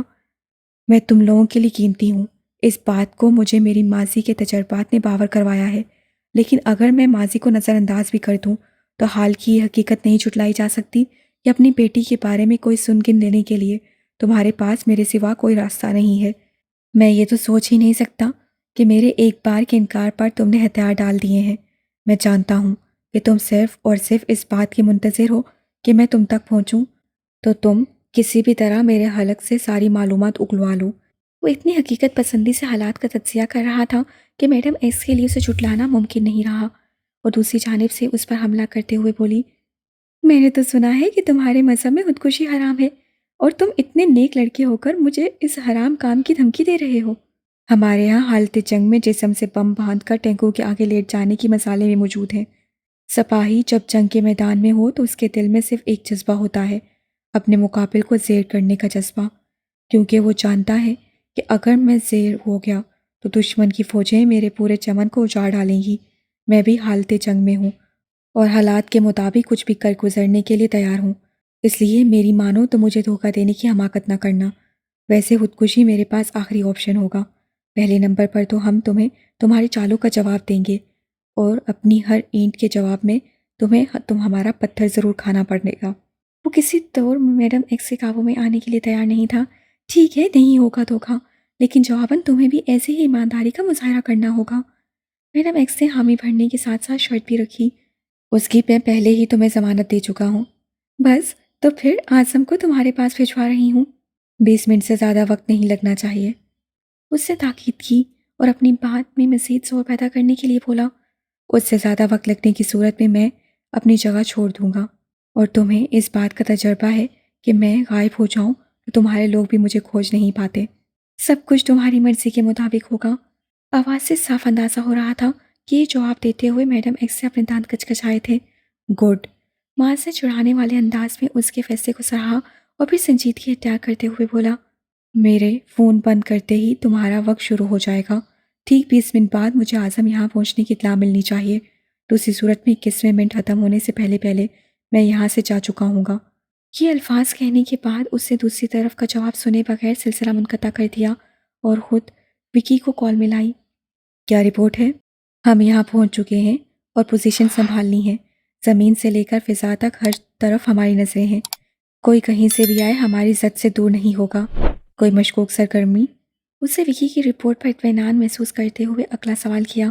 3 عدد گاڑیوں اور 2 موٹر سائیکل سواروں پر ہمیں شک ہے کہ وہ نگرانی کر رہے ہیں۔ ان سے کوئی چھیڑ چھاڑ کیے بغیر ہم نے ان پر نظر رکھی ہوئی ہے، وکی نے بتایا۔ بالکل ٹھیک، اب آگے کی پلاننگ سنو۔ اب سے ٹھیک 18 منٹ بعد نیلی ہوٹل سے باہر نکلے گی۔ وہ باہر نکلے تو تمہاری گاڑی اسے پک کرنے کے لیے موجود ہونی چاہیے۔ وہ جب تک گاڑی میں بیٹھے گی انشاءاللہ اعظم پہنچ جائے گا۔ اسے نیلی کے حوالے کیے جاتے وقت تم لوگوں کو بے حد چوکنا رہنا ہے۔ اعظم کو نیلی کے حوالے کیے جانے پر جیسے ہی گاڑی حرکت میں آئے تو تمام مشکوک گاڑیوں اور موٹر سائیکلوں کے ٹائر پریس کر دینا۔ نشانہ تو اچھا ہے نا تمہارے آدمیوں کا؟ میں کسی عام آدمی کو تمہاری اندھی گولیوں کا نشانہ بنتے ہوئے ہرگز نہیں دیکھنا چاہتا۔ بے فکر رہیں، ہم ہر کام بہت صفائی سے کرنے کی کوشش کریں گے، وکی نے اسے یقین دہانی کروائی۔ تعاقب کا پورا خیال رکھنا۔ ایک بار اعظم کسی محفوظ مقام پر پہنچ جائے تو پھر وہ لوگ اس تک رسائی حاصل نہیں کر سکیں گے۔ اسے ایک بار پھر وکی کو ہدایت دی۔ اصل میں اسے خود بھی احساس تھا کہ اسے یہ سارا منصوبہ بہت عجلت میں تیار کیا ہے، اور مختلف نوٹس پر حرکت میں آنے والے وکی کو بالکل بھی تیاری کا موقع نہیں مل سکا ہے، اس لیے بار بار اسے ہدایت دے رہا تھا۔ میں ہر بات کا خیال رکھوں گا، لیکن آپ اپنا تو بتائیں کہ آپ کیسے نکلیں گے وہاں سے؟ وکی کو ان ساری باتوں کے بیچ بھی اس کی فکر لاحق تھی۔ میں کوئی بچہ نہیں ہوں وکی، مجھے کہاں اور کیسے جانا ہے یہ میں پہلے ہی ڈیسائیڈ کر چکا ہوں۔ تم میری فکر میں وقت ضائع کرنے کے بجائے صرف اس پر فوکس کرو جو تمہیں کرنا ہے۔ حسب سابق اپنے معاملے میں اس نے وکی کو زیادہ بات نہ کرنے دی اور سخت لہجہ اختیار کر کے اسے مجبور کر دیا کہ وہ صرف اس موضوع پر بات کرے جس پر وہ چاہتا ہے۔ جیسی آپ کی مرضی۔ وکی اس کے انداز پر بھٹسا گیا، لیکن اس نے نظر انداز کر دیا کہ اس وقت وہ وکی کی دلجوئی سے زیادہ اعظم کی سلامتی کے لیے متفکر تھا۔ میں تمہیں کچھ کوڈ ورڈز بھیج رہا ہوں، جلد اعظم کے سلسلے میں کوئی تم سے رابطہ کرے گا۔ اس سے ان کوڈ ورڈز کے تبادلے کے بعد تم اس پر اعتماد کر سکتے ہو۔ وہ شخص خود پلان کر لے گا کہ اعظم کو سجل تک کس طرح پہنچایا جائے۔ اعظم کو اس شخص کے حوالے کرنے کے بعد تمہاری ذمہ داری ختم ہو جائے گی۔ البتہ نیلی کو اعظم کے ساتھ ہی رہنا ہوگا۔ اعظم اس کے ساتھ مانوس ہے، اس لیے وہ اس کا بہت اچھی طرح خیال رکھ سکتی ہے۔ اسے اندازہ نہیں ہو سکا کہ اس کی ان آخری ہدایات پر وکی کا دل تھک سے رہ گیا ہے اور اسے یقین ہو چکا ہے کہ اس کی طرف کوئی گڑبڑ ہے، ورنہ یہ کیسے ممکن تھا کہ وہ اعظم کے آگے کے معاملات مکمل طور پر اس کے سپرد کر دیتا اور آگے کی کارروائی میں خود اس کا اپنا ذکر تک نہ ہوتا۔ وہ وکی کو کسی سوال کا موقع دیے بغیر سلسلہ منقطع کر کے اسے مختصرہ کوڈ ورڈز بھیجنے میں مصروف ہو گیا تھا۔ اس کے بعد اسے مادام سن ہو کے دیے گئے اس نمبر پر ایک قطرے طویل پیغام بھیجا تھا جو چین سے واپس پاکستان آتے ہوئے اسے کسی ایمرجنسی کی صورت میں رابطہ کرنے کے لیے فراہم کیا گیا تھا۔ یہ سب کچھ بہت تیزی سے نمٹانے کے باوجود 15 منٹ گزر چکے تھے اور اب اسے نیلی کو ہدایات دینی تھی۔ اس مقصد کے لیے اسے کال کرنے کی بجائے وہ خود اس کے کمرے میں گیا اور آگے کی کارروائی سے جامع الفاظ میں آگاہ کرنے لگا۔ نیلی نے ہر لفظ پوری توجہ سے سنا اور عمل کے لیے تیار ہو گئی۔ ماس کو یہ دیکھ کر اطمینان ہوا کہ اس کے کہے بغیر بھی اسے اپنا چہرہ ماسک سے کور کر لیا تھا۔ ہوٹل کے اندر آتے ہوئے وہ دونوں ہی اپنے چہروں پر ماسک لگا کر آئے تھے اور واپسی میں ماسک کا استعمال کر کے نیلی نے ثابت کر دیا تھا کہ وہ ایک حادثے دماغ اور ذہین لڑکی ہے۔ نیلی چلی گئی تو وہ اپنے کمرے میں واپس جانے کی بجائے اسی کمرے کی کھڑکی میں آ کھڑا ہوا۔ یہ فکس گلاسز والی کھڑکی تھی جسے کھولا نہیں جا سکتا تھا، لیکن اس کے شفاف شیشے سے باہر کا منظر صاف دیکھا جا سکتا تھا۔ خود اس کے اپنے کمرے میں بھی یہ سہولت موجود تھی اور دونوں میں سے کسی بھی کمرے کو استعمال کرنے میں کوئی فرق نہیں تھا۔ اسے الگ الگ کمرے صرف اس لیے حاصل کیے تھے کہ نیلی کو اس کی اور میڈم ایکس سے ہونے والی گفتگو کا علم نہ ہو سکے۔ علم ہونے کی صورت میں وہ اسے روکنے کی کوشش کرتی جو اسے منظور نہیں تھا۔ اس نے جس لمحے نیلی کو گاڑی میں بیٹھے دیکھا اسی لمحے اسے دوسری گاڑی وہاں آ کر رکی اور اس میں سے ایک شخص اعظم کو گود میں لیے برآمد ہوا۔ اپنے آدمی سے کہو کہ بچے کو آگے کھڑی نیلی گاڑی میں موجود لڑکی کے حوالے کر دے۔ وہ جانتا تھا کہ میڈم ایکس چاہے براہ راست میدان میں نہ اتری ہو لیکن اپنے آدمیوں سے مسلسل رابطے میں ہوگی، اس لیے اس تک اپنا مطالبہ پہنچایا۔ مطالبے کو فوراً ہی پورا ہوتا دیکھ کر اسے اندازے کی تصدیق ہو گئی تھی۔ میں صرف 2 منٹ کے وقفے سے نیچے آ جاؤں گا۔ میرے خیال میں اعظم کو لانے والی گاڑی ہی مجھے لے جانے کے لیے بھی مناسب رہے گی۔ اسے سلسلہ منقطع نہیں کیا تھا، چنانچہ نیلی والی گاڑی کو حرکت میں آتے دیکھ کر آگے کا پروگرام بتایا۔ جیسی تمہاری میڈم ایکس کا جواب ابھی ادھورا تھا کہ فضا میں فائرنگ کی تیز آوازیں گونجیں۔ یہ کیا ہو رہا ہے؟ کیا تم میرے ساتھ دھوکہ کر رہے ہو؟ میڈم ایکس زور سے چلائی۔ ایسا کچھ نہیں ہے، صرف ان گاڑیوں کے ٹائر پریس کیے ہیں جو خواہ مخواہ اعظم کا تعاقب کرنے کی زحمت کرتی۔ اس نے سرد لہجے میں جواب دے کر کمرے سے باہر کا رخ کیا۔ یہاں آتے ہوئے وہ اپنے ساتھ کوئی خاص سامان لے کر نہیں آیا تھا، اس سے واپسی میں کچھ بھی سمیٹنے کی ضرورت نہیں تھی۔ استقبالیہ پر دونوں کمروں کی چابیاں واپس اٹھا کر چیک آؤٹ کرنے میں اسے مشکل سے 1 منٹ ہی لگا ہوگا۔ باہر نکلنے تک 2 منٹ کا وقت پورا ہو چکا تھا۔ اتنے لاڈ میں نے شاید ہی کسی کے اٹھائے ہوں گے۔ تمہاری جگہ کوئی اور ہوتا تو اتنی آسانی سے مجھ سے اپنی بات نہ منوا سکتا۔ وہ مذکورہ گاڑی میں بیٹھ رہا تھا تب میڈم ایکس نے اس ساری صورتحال پر تبصرہ کیا۔ یہ لاڈ نہیں، مفاد کی بات ہے۔ اعظم تمہارے کسی کام کا نہیں تھا، الٹا تمہیں اس کی دیکھ بھال میں مسائل کا سامنا کرنا پڑتا ہوگا۔ اس کے بدلے میرا حصول تمہارے لیے ایک سود مند سودا ہے۔ اسے متاثر ہوئے بغیر جواب دیا اور سلسلہ منقطع کر دیا۔ فوراً ہی وکی کی کال آنے لگی۔ آپ کہاں جا رہے ہیں معاذ بھائی؟ آپ ان لوگوں کی گاڑی میں کیوں بیٹھے ہیں؟ وکی کی آواز معمول سے بہت زیادہ بلند اور وحشت زدہ تھی۔ میں نے میڈم ایکس سے ڈیل کر لی ہے، اب تمہاری ذمہ داری ہے کہ میں نے تمہیں جو ہدایات دی تھیں انہیں یاد رکھو اور ان پر عمل کرو۔ وکی کی وحشت کے مقابلے میں وہ بہت پرسکون تھا۔ لیکن معاذ بھائی، وکی نے کچھ کہنا چاہا۔ اللہ حافظ۔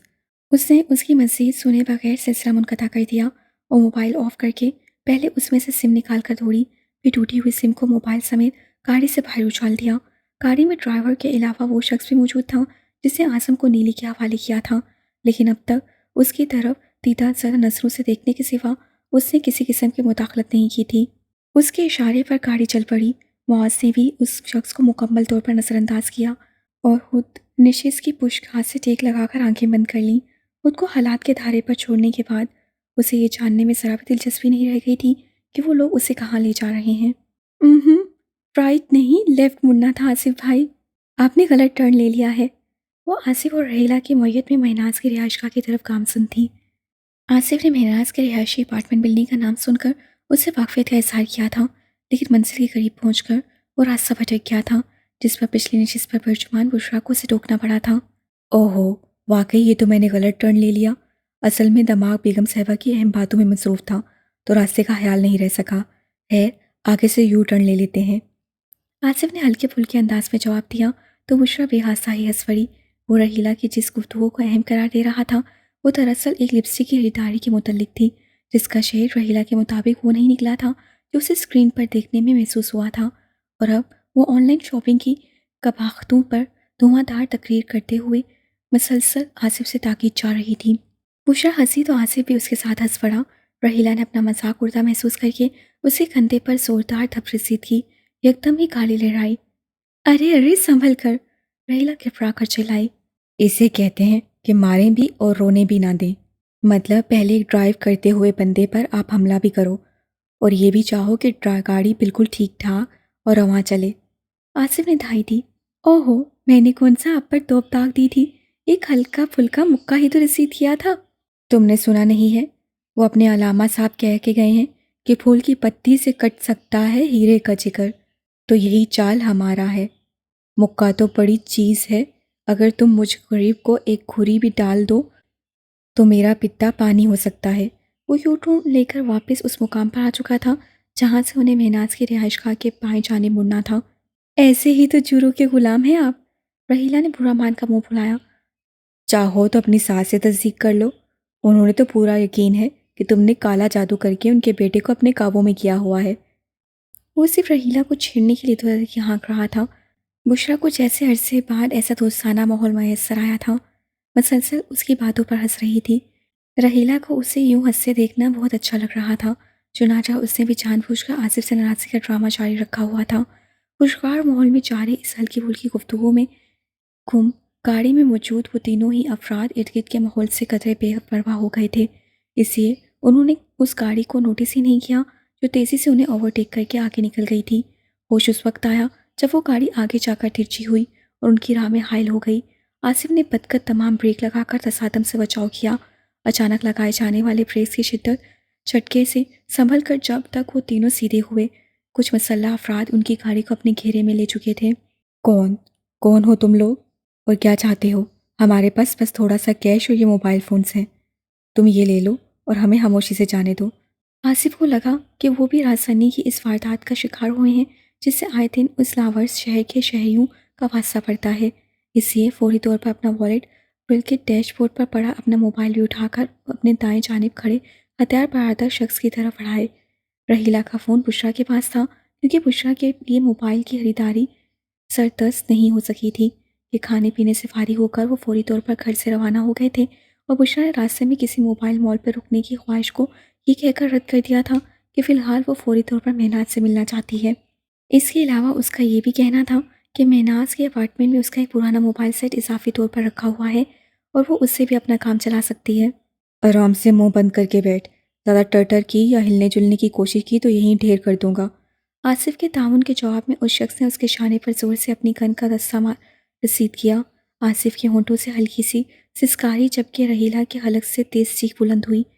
ان میاں بیوی کے ساتھ جاری اس ساری صورتحال کے دوران ایک شخص پچھلا دروازہ کھول چکا تھا اور دروازہ کھلتے ہی اس نے ساکت بیٹھی بشریٰ کا بایاں ہاتھ تھام کر اسے باہر کی طرف کھینچا۔ یہ کیا کر رہے ہو تم؟ آصف اگرچہ شانے پر لگنے والی زوردار ضرب کے اثر سے نہیں ہل سکا تھا لیکن پھر بھی اس منظر کو دیکھ کر بے حاصہ احتجاجی انداز میں چلایا۔ بولا تھا نا منہ بند کر کے بیٹھ، لیکن تجھے میری بات سمجھ نہیں آئی، اب دیکھ کیسے میں ہمیشہ کے لیے تیرا منہ بند کرتا ہوں۔ اس کے سر پر سوار شخص کو اس کی یہ بے حاصہ مداخلت اتنی گراں گزری کہ ایک جھٹکے سے اس کی جانب کا دروازہ کھول کر اپنی گن کی نال اس کے منہ میں گھسا دی۔ اس حرکت پہ جہاں آصف کی آنکھیں ایک دم سے اپل پڑیں، وہیں ریلا بھی ہزار سیدھا پریدے کی طرح کامتی زار قطار رونے لگی۔ گن نکالو ان کے منہ سے ورنہ اچھا نہیں ہوگا۔ بشریٰ پہلی بار مشکل حالات کا شکار نہیں ہوئی تھی، اس سے بے خوف تھی، اور اس بے خوفی کے ساتھ ساتھ اس کے لہجے میں شدید سختی بھی در آئی تھی۔ اتنا بھرم، بھلا کیا کر سکتی ہے تو؟ اس کا ہاتھ کھینچ کر باہر گھسیٹنے والے نے اس کی دھمکی پر تمسخر کیا۔ اس کا استعمال؟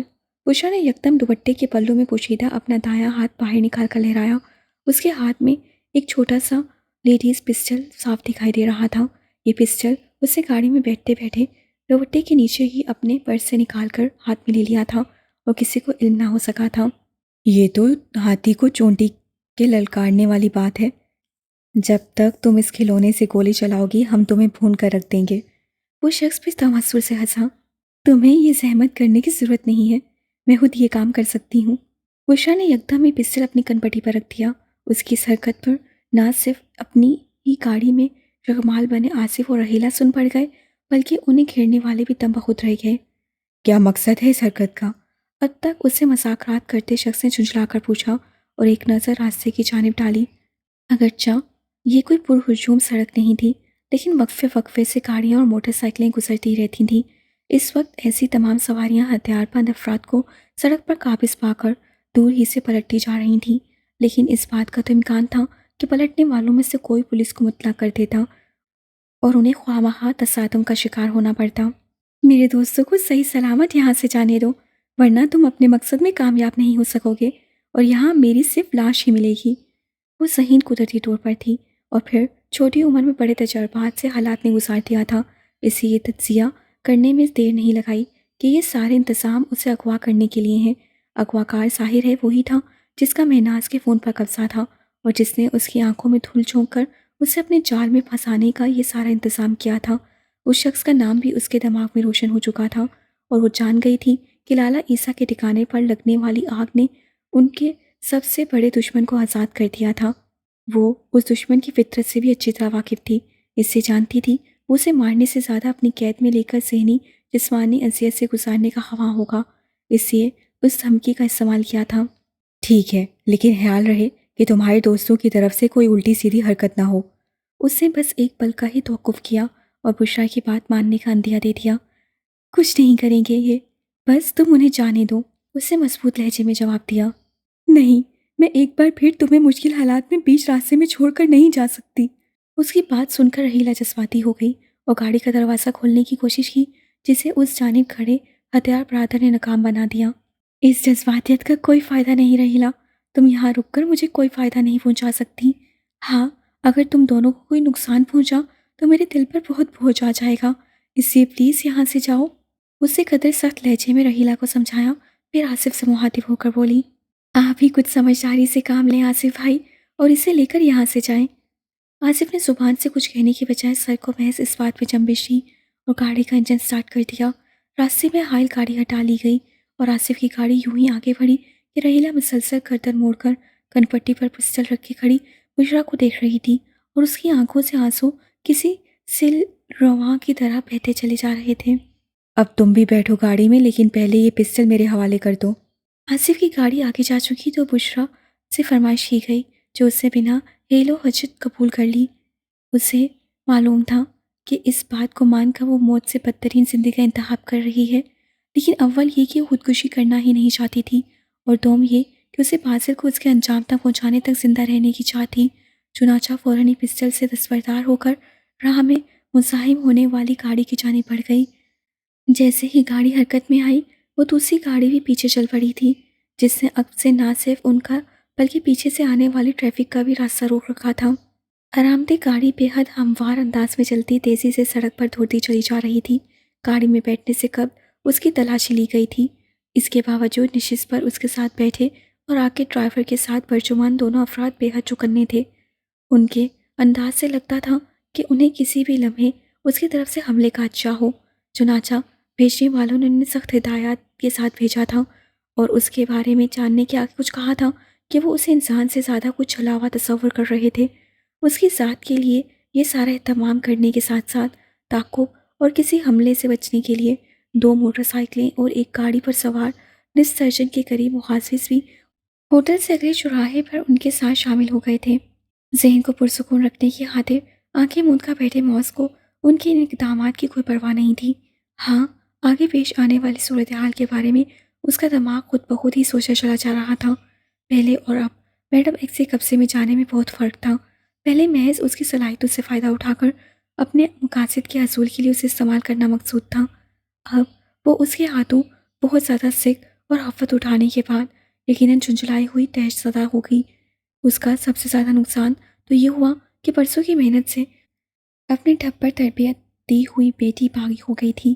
اسے اپنی بیٹی کو بھی واپس لانا تھا اور موز پر کی جانے والی انویسٹمنٹ بھی وصول کرنا تھی۔ ان مقاصد کے حصول کے لیے موز کے اندازے کے مطابق اس کے پاس تشدد کے سوا کوئی راستہ نہیں بچا تھا، کیونکہ پہلے وہ اسے اس کے جن پیاروں کے حوالے سے بلیک میل کرتی تھی وہ سب تو اس کی پہنچ سے دور ہو گئے تھے، اور یہی بات خود موز کے لیے تقویت کا باعث تھی۔ اسے فیصلہ کر لیا تھا کہ وہ آخری حد تک اپنے ضبط کو آزمائے گا اور ہر قسم کے تشدد کے سامنے بھرپور مزاحمت کرے گا۔ اب تمہارا سامنا ایک مجبور اور ناتجربہ کار لڑکے سے نہیں، ایک آزاد اور اپنے ہی ہاتھوں تربیت دیے ہوئے معاذ احمد سے ہوگا میڈم ایکس، اور میرا وعدہ ہے کہ میں تمہیں ناکو چنے چبوا دوں گا۔ بہت کچھ سوچتے ہوئے وہ تصور میں ہی میڈم ایکس کو چیلنج کر رہا تھا کہ گاڑی کو لگنے والے جھٹکے پر آنکھیں کھولنے پر مجبور ہو گیا۔ گاڑی جھٹکا کھا کر رکی نہیں تھی، بلکہ ڈرائیور اسے لہراتا ہوا تیزی سے آگے نکال لے جانے کی کوشش کر رہا تھا۔ ہم پر حملہ ہوا ہے میڈم، ہمارے دونوں موٹر سائیکلسٹ گولیوں کا نشانہ بن کر سڑک پر گرے ہیں اور پیچھے والی گاڑی بھی رک گئی ہے، شاید اس کے ٹائر برسٹ ہو گئے ہیں۔ معاذ جو سڑک پر پھیلی افراتفری کو محسوس کر چکا تھا، اگلی نشست پر موجود شخص کی بات سن کر چونکا۔ اس وقت ان لوگوں پر حملے کا مطلب تھا کہ اس کے حمایتی میدان میں اتر چکے ہیں، لیکن کیوں؟ وہ حیران تھا۔ اسے وکی کو ایسی کسی بھی حرکت سے معاذ جو سڑک پر پھیلی افراتفری کو محسوس کر چکا تھا، اگلی نشست پر موجود شخص کی بات سن کر چونکا۔ اس وقت ان لوگوں پر حملہ کرنے کا مطلب تھا کہ اس کے حمایتی میدان میں اتر چکے ہیں، لیکن کیوں؟ وہ حیران تھا۔ اس نے وکی کو ایسی کسی بھی حرکت سے منع کیا تھا اور قطعی امید نہیں تھی کہ وہ اس کے حکم سے سرتابی کرے گا۔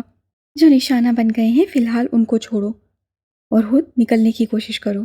تمہارے پاس بلٹ پروف شیشوں اور ٹائروں والی گاڑی ہے، تمہیں نشانہ بنانا آسان نہیں ہوگا، خود کو ہرگز بھی گھیرے میں مت آنے دینا۔ بات کرنے والے نے جانے انجانے میں فون کا اسپیکر کھول دیا تھا، جس کے باعث وہ میڈم ایکس کی آواز صاف سن سکتا تھا۔ ہم یہی کر رہے ہیں میڈم، ہم نے بس آپ کو صورتحال سے آگاہ کرنے کے لیے کال کی تھی، اسے جواب دیا اور سلسلہ منقطع کر دیا۔ اسی وقت ان کی گاڑی نے اجلت میں راستہ بنانے کی کوشش کرتے ہوئے ایک موٹر سائیکل کو سائڈ مار دی۔ موٹر سائیکل تو توازن بگڑنے سے سڑک پر پھسلی اور اس کا سوار اچھل کر فٹ پاتھ کے قریب اس طرح گرا کہ اس کا سر فٹ پاتھ کے کنارے سے ٹکرایا۔ اس کے سر سے ابھر کر سڑک پر پھیلنے والے خون کی سرخی قدر موڑ کر پیچھے کا منظر دیکھتے معاذ کی آنکھوں کے سامنے لہرائی۔ یہ کیا کر رہے ہو؟ انسانیت سے گاڑی چلاؤ۔ معاذ سے بے حادثہ ہی ڈرائیور کو ٹوکا۔ تم منہ بند کرو، یہ سب تمہارے ہی حمایتیوں کی وجہ سے ہو رہا ہے۔ اس کے ساتھ بیٹھے شخص سے غصے سے بفر کر اپنی گن اسی گن پٹی سے لگا دی۔ او خانہ خراب، اب یہ کیا ہے؟ اگلی نشست پر موجود شخص سے حیرت اور کچھ خوف میں ڈوبی آواز سے معاذ کو اپنی گن پٹی پر رکھی گن کی نال کو بلا کر سامنے دیکھنے پر مجبور کیا۔ گاڑی کے بالکل سامنے ایک عجیب و غریب شکل کا ڈرون اڑ رہا تھا۔ اس کی بلندی بہت کم تھی، اس سے آرام سے نظروں میں آ گیا تھا۔ ہٹ کرو، اسے ہٹ کرو، معاذ کے ساتھ بیٹھا شخص چلایا، لیکن اس سے قبل کہ کوئی عملی قدم اٹھایا جاتا، ڈرون سامنے سے ہٹ کر عین گاڑی کی چھت کے اوپر پہنچ گیا۔ اور تیز چلاؤ۔ ان لوگوں کو اپنے اگلے اقدام کے بارے میں کچھ سجھائی نہیں دیا تو چیخ کر ڈرائیور کو ہدایت دی۔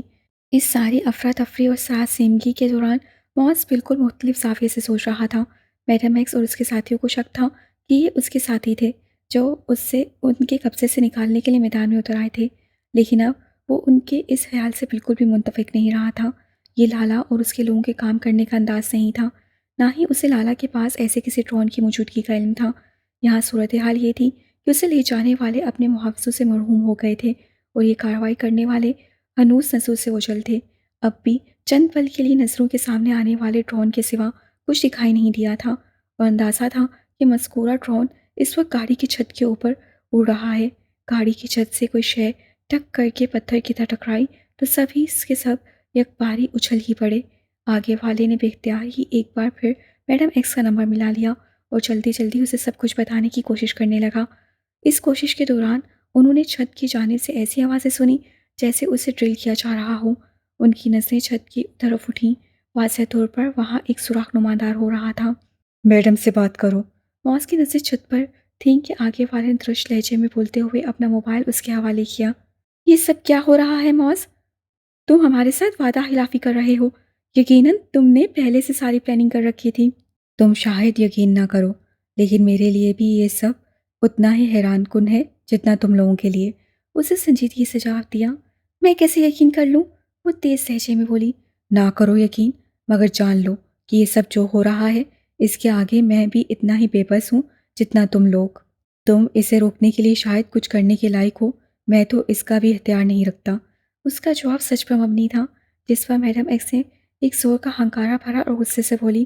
تمہیں اس کے نتائج بھگتنے پڑیں گے۔ میں تیار ہوں، اسے اطمینان سے جواب دیتے ہوئے ایک بار پھر چھت پر نظر ڈالی۔ وہاں بننے والے سوراخ سے اب ایک گن کی نال جھانک رہی تھی۔ روکو، گاڑی روکو۔ اس کے ساتھ ہی نشست پر برجمان شخص بھی اس سارے منظر کو دیکھ رہا تھا۔ گن کی نال نمودار ہوتے ہی وہ زور سے چلایا۔ ڈرائیور جو پہلے ہی سراسیمگی کا شکار ہو چکا تھا، ایمرجنسی میں بریک لگائے۔ گاڑی کے رکنے سے پہلے ہی وہ شخص دروازہ کھول چکا تھا۔ چلتی سڑک پر یوں اچانک دروازہ کھولنے پر پیچھے سے آتی ایک گاڑی زور سے کھلے دروازے سے ٹکرائی۔ ان کی گاڑی کا ڈرائیور اس عرصے میں گاڑی روک چکا تھا، لیکن اس سے قبل وہ شخص جان بچا کر نیچے کود پاتا۔ چھت کے سوراخ سے جھانکتی گن کی نال کا رخ اس کی طرف ہوا اور گولی سیدھی اس کی پیٹھ میں گھس گئی۔ وہ کسی ذبح کیے جانے والے جانور کی طرح ڈکرا کر دوسری نشست پر گر گیا۔ گن کی نال فوراً ہی گھومی اور اگلی نشست پر بیٹھے شخص کو نشانہ بنایا۔ ادھر سڑک پر کوئی اچھی صورتحال نہیں تھی۔ گاڑی کے دروازے سے ٹکرا کر حادثے کا شکار ہونے والی چھوٹی کار ترچھی ہو کر رک گئی تھی، جس کے باعث پیچھے سے آنے والا ٹریفک تعطیل کا شکار تھا۔ حقیقتاً دو گاڑیوں کے یوں بیچ سڑک پر رک جانے کے باعث بہت کچھ دھرم بھرم ہو گیا تھا، لیکن ابھی تک کسی کو اندازہ نہیں تھا کہ وہاں کیا کچھ ہو چکا ہے۔ گولیوں کے بے آواز ہونے کے باعث دو بندوں کی گاڑی میں موت بھی ابھی تک صفائے راز میں تھی، لیکن بات کھلنے میں بس کچھ ہی وقت لگنا تھا کہ پیچھے والی گاڑیوں سے سوار صورتحال کا جائزہ لینے کے لیے اپنی گاڑیوں سے اترنے لگے تھے۔ معاذ کے پاس اس ساری صورتحال کی کوئی وضاحت نہیں تھی، اس لیے اسے موقع سے ہٹ جانے کو ہی مناسب جانتے ہوئے دروازہ کھولنے والے بٹن کو پش کیا۔ بالکل یہی کام اس سے پہلے ڈرائیور کر گزرا تھا اور اس پھرتی کی وجہ سے ہی اپنے ساتھیوں کے مقابلے میں خوش قسمت ٹھہرا تھا، اپنی جان بچانے میں کامیاب ہو گیا تھا۔ یہاں آ جائیں سر۔ ابھی معاذ نے گاڑی سے نیچے قدم ہی رکھا تھا کہ چست ٹی شرٹ اور ٹراؤزر میں ملبوس ایک پستہ کٹ شخص نے اسے مؤدبانہ مخاطب کیا۔ اس شخص نے ماتھے پر کافی جھکی پی کیپ کے ساتھ ساتھ سیاہ سن گلاسز اور ماسک کا استعمال کر رکھا تھا، اس لیے معاذ کا اس کا چہرہ دیکھنے سے قاصر تھا۔ البتہ لہجے نے چغلی کھائی تھی کہ اردو بولنے کے باوجود وہ شخص اردو دان نہیں تھا۔ تم کون ہو؟ اس کے مؤدبانہ لہجے کے باوجود مہات نے اس کی بات ماننے کی بجائے سخت لہجے میں سوال کیا۔ جواباً اس نے ایک لفظ ادا کیا۔ اس لفظ کو سن کر معاذ دم خود رہ گیا۔ یہ انہی کوڈ ورڈز میں سے ایک تھا جو اس نے وکی اور سن ہو کے نمائندے کے درمیان طے کیے تھے۔ پلیز سر ہری اپ۔ اس نے معاذ کو مزید سوچنے کا موقع دینے کی بجائے اصرار کیا کہ اب لوگ وہاں تک پہنچ چکے تھے، لیکن فطری طور پر ان کا رخ بائیں جانب حادثے کا شکار ہونے والی گاڑی کی طرف تھا، جبکہ معاذ گاڑی کے دائیں جانب کھڑا تھا۔ اوکے، وہ ایک گہری سانس لیتے ہوئے اس شخص کے اشارے پر قریب کھڑی گاڑی کے کھلے دروازے سے اندر بیٹھ گیا۔ اسے معلوم ہو چکا تھا کہ اس طرح غیر متوقع طور پر اس معاملے میں ٹانگ اڑانے والے لوگ کون تھے۔ پلیز رحیلہ، رونا تو بند کرو۔ چائے وقار سے کچھ دور جانے کے بعد آصف نے گاڑی ایک جانب کر کے روکی اور مسلسل آنسو بہاتی رحیلہ سے عاجزانہ لہجے میں کہا، کیسے بند کروں؟ آج پھر میں اپنی سہیلی کو بیچ منجھدار میں چھوڑ کر آ گئی ہوں۔ کیسی دوست ہوں میں کہ مشکل میں کبھی دوست کے کام نہیں آ پائی۔ وہ خاموش ہونے کے بجائے اور بھی شدت سے رونے لگی۔ انسان کے اختیارات محدود ہیں، تم اس کی مدد اس لیے نہیں کر سکی کہ یہ تمہارے بس میں ہی نہیں تھا۔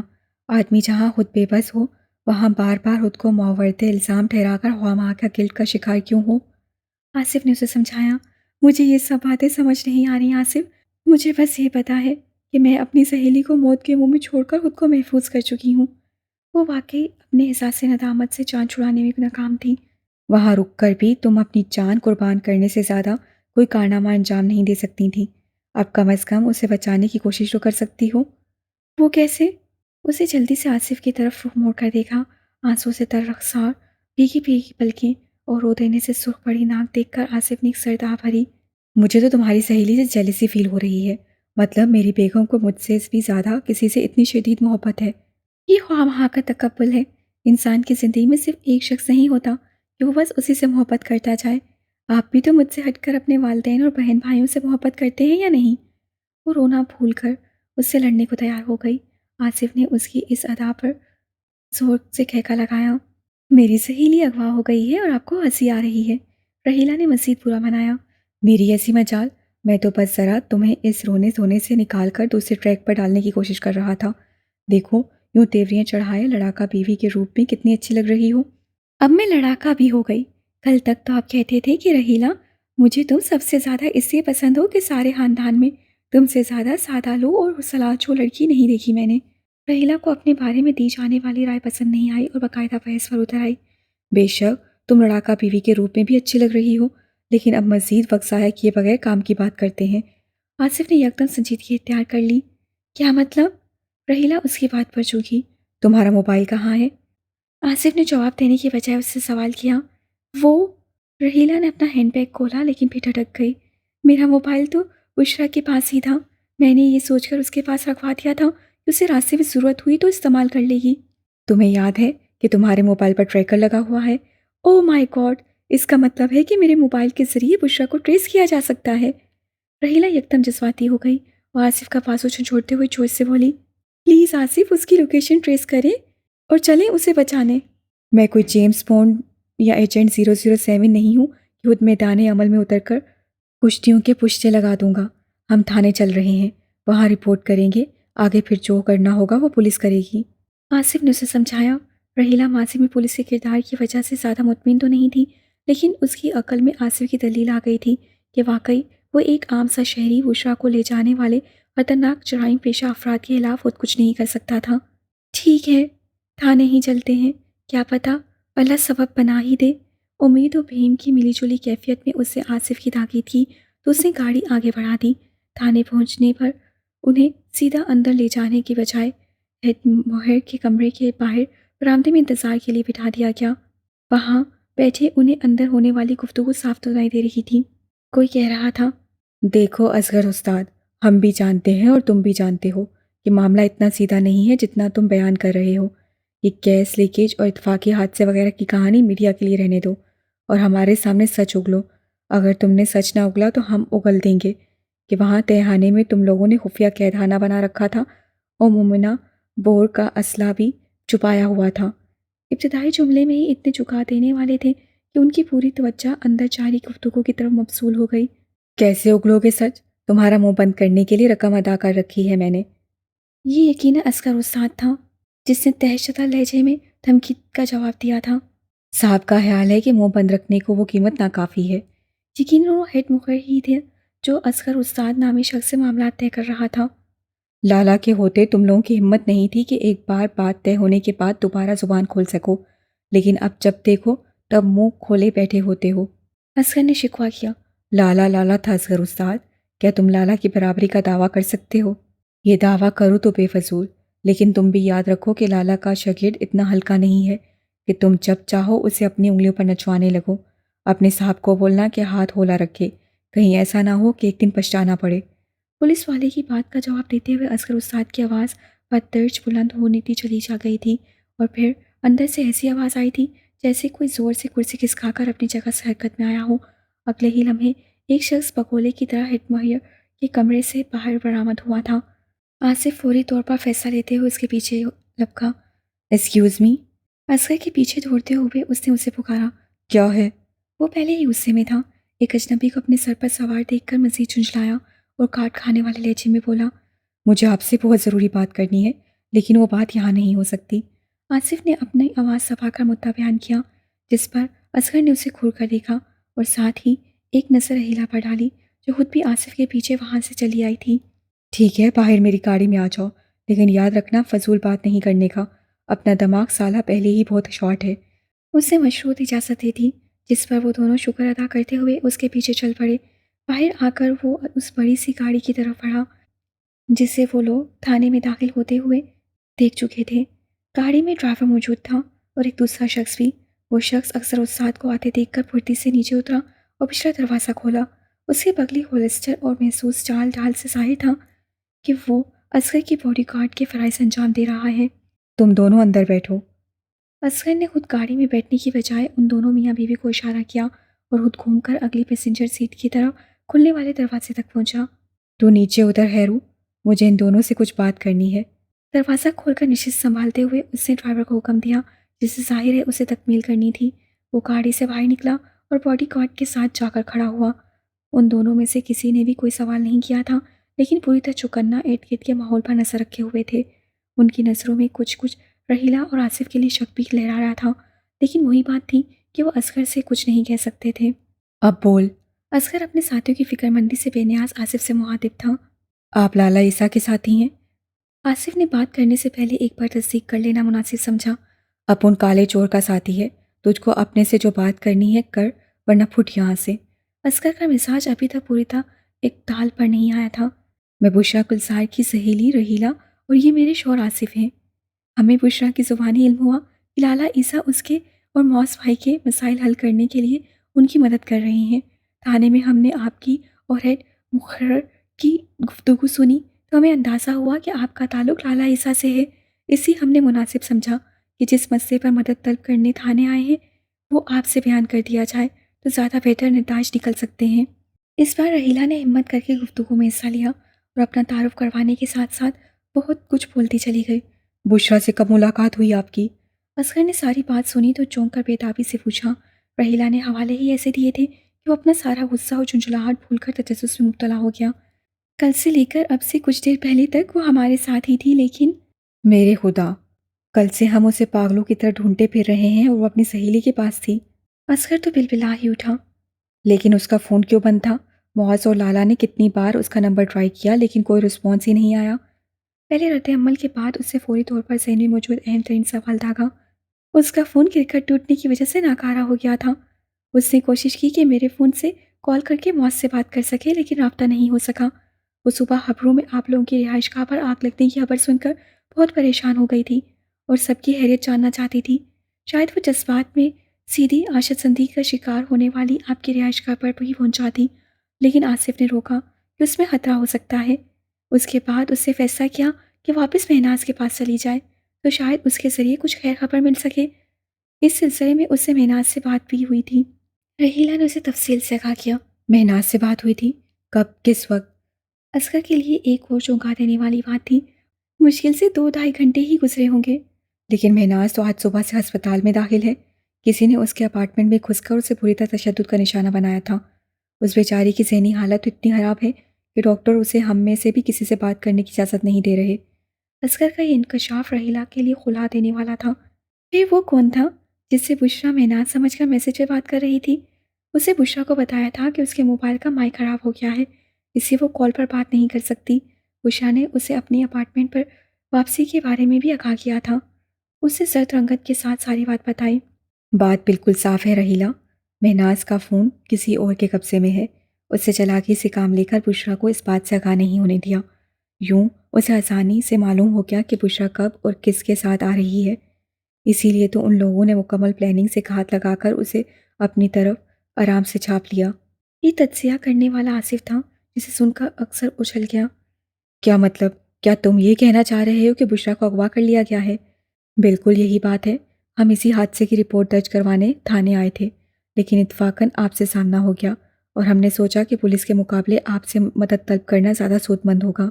یہ تو سب سے پہلے بتانے والی بات تھی یار، اب تک تو جانے اسے کہاں سے کہاں پہنچا دیا گیا ہوگا۔ اصغر نے ماتھے پر سے پسینہ پوچھتے ہوئے پریشانی کا اظہار کیا۔ ہمارے پاس اس تک پہنچنے کا ایک کلو ہے۔ رحیلہ کا موبائل بشریٰ کے پرس میں ہے اور موبائل پر ٹریکر لگا ہوا ہے۔ ٹریکر کی مدد سے آپ اس تک پہنچنے میں مدد مل سکتی ہے۔ آئی ایم سوری، میں ایک عام انسان ہوں، اس لیے خود ایسی کوشش نہیں کر سکا اور پولیس کی مدد کے لیے دوڑا آیا۔ آصف نے بات کے آخر میں ندامت کا اظہار کیا۔ کوئی مسئلہ نہیں یار، تم جو کلو لے کر آئے ہو وہی بہت زبردست ہے۔ اصغر نے بے تکلفی سے اسے تسلی دی اور مزید کہا، ایسا کرو تم لوگ میرے ساتھ چلو، ٹریکر وغیرہ کی تفصیل تم بتانا، بشریٰ کو بازیاب کروانے کی کارروائی ہم کریں گے، جیسی آپ کی مرضی۔ آصف اگرچہ ساری زندگی گنڈے بدماشوں سے دور رہا تھا، لیکن اس وقت انکار کی گنجائش نہیں تھی۔ اپنی گاڑی کی چابی دو۔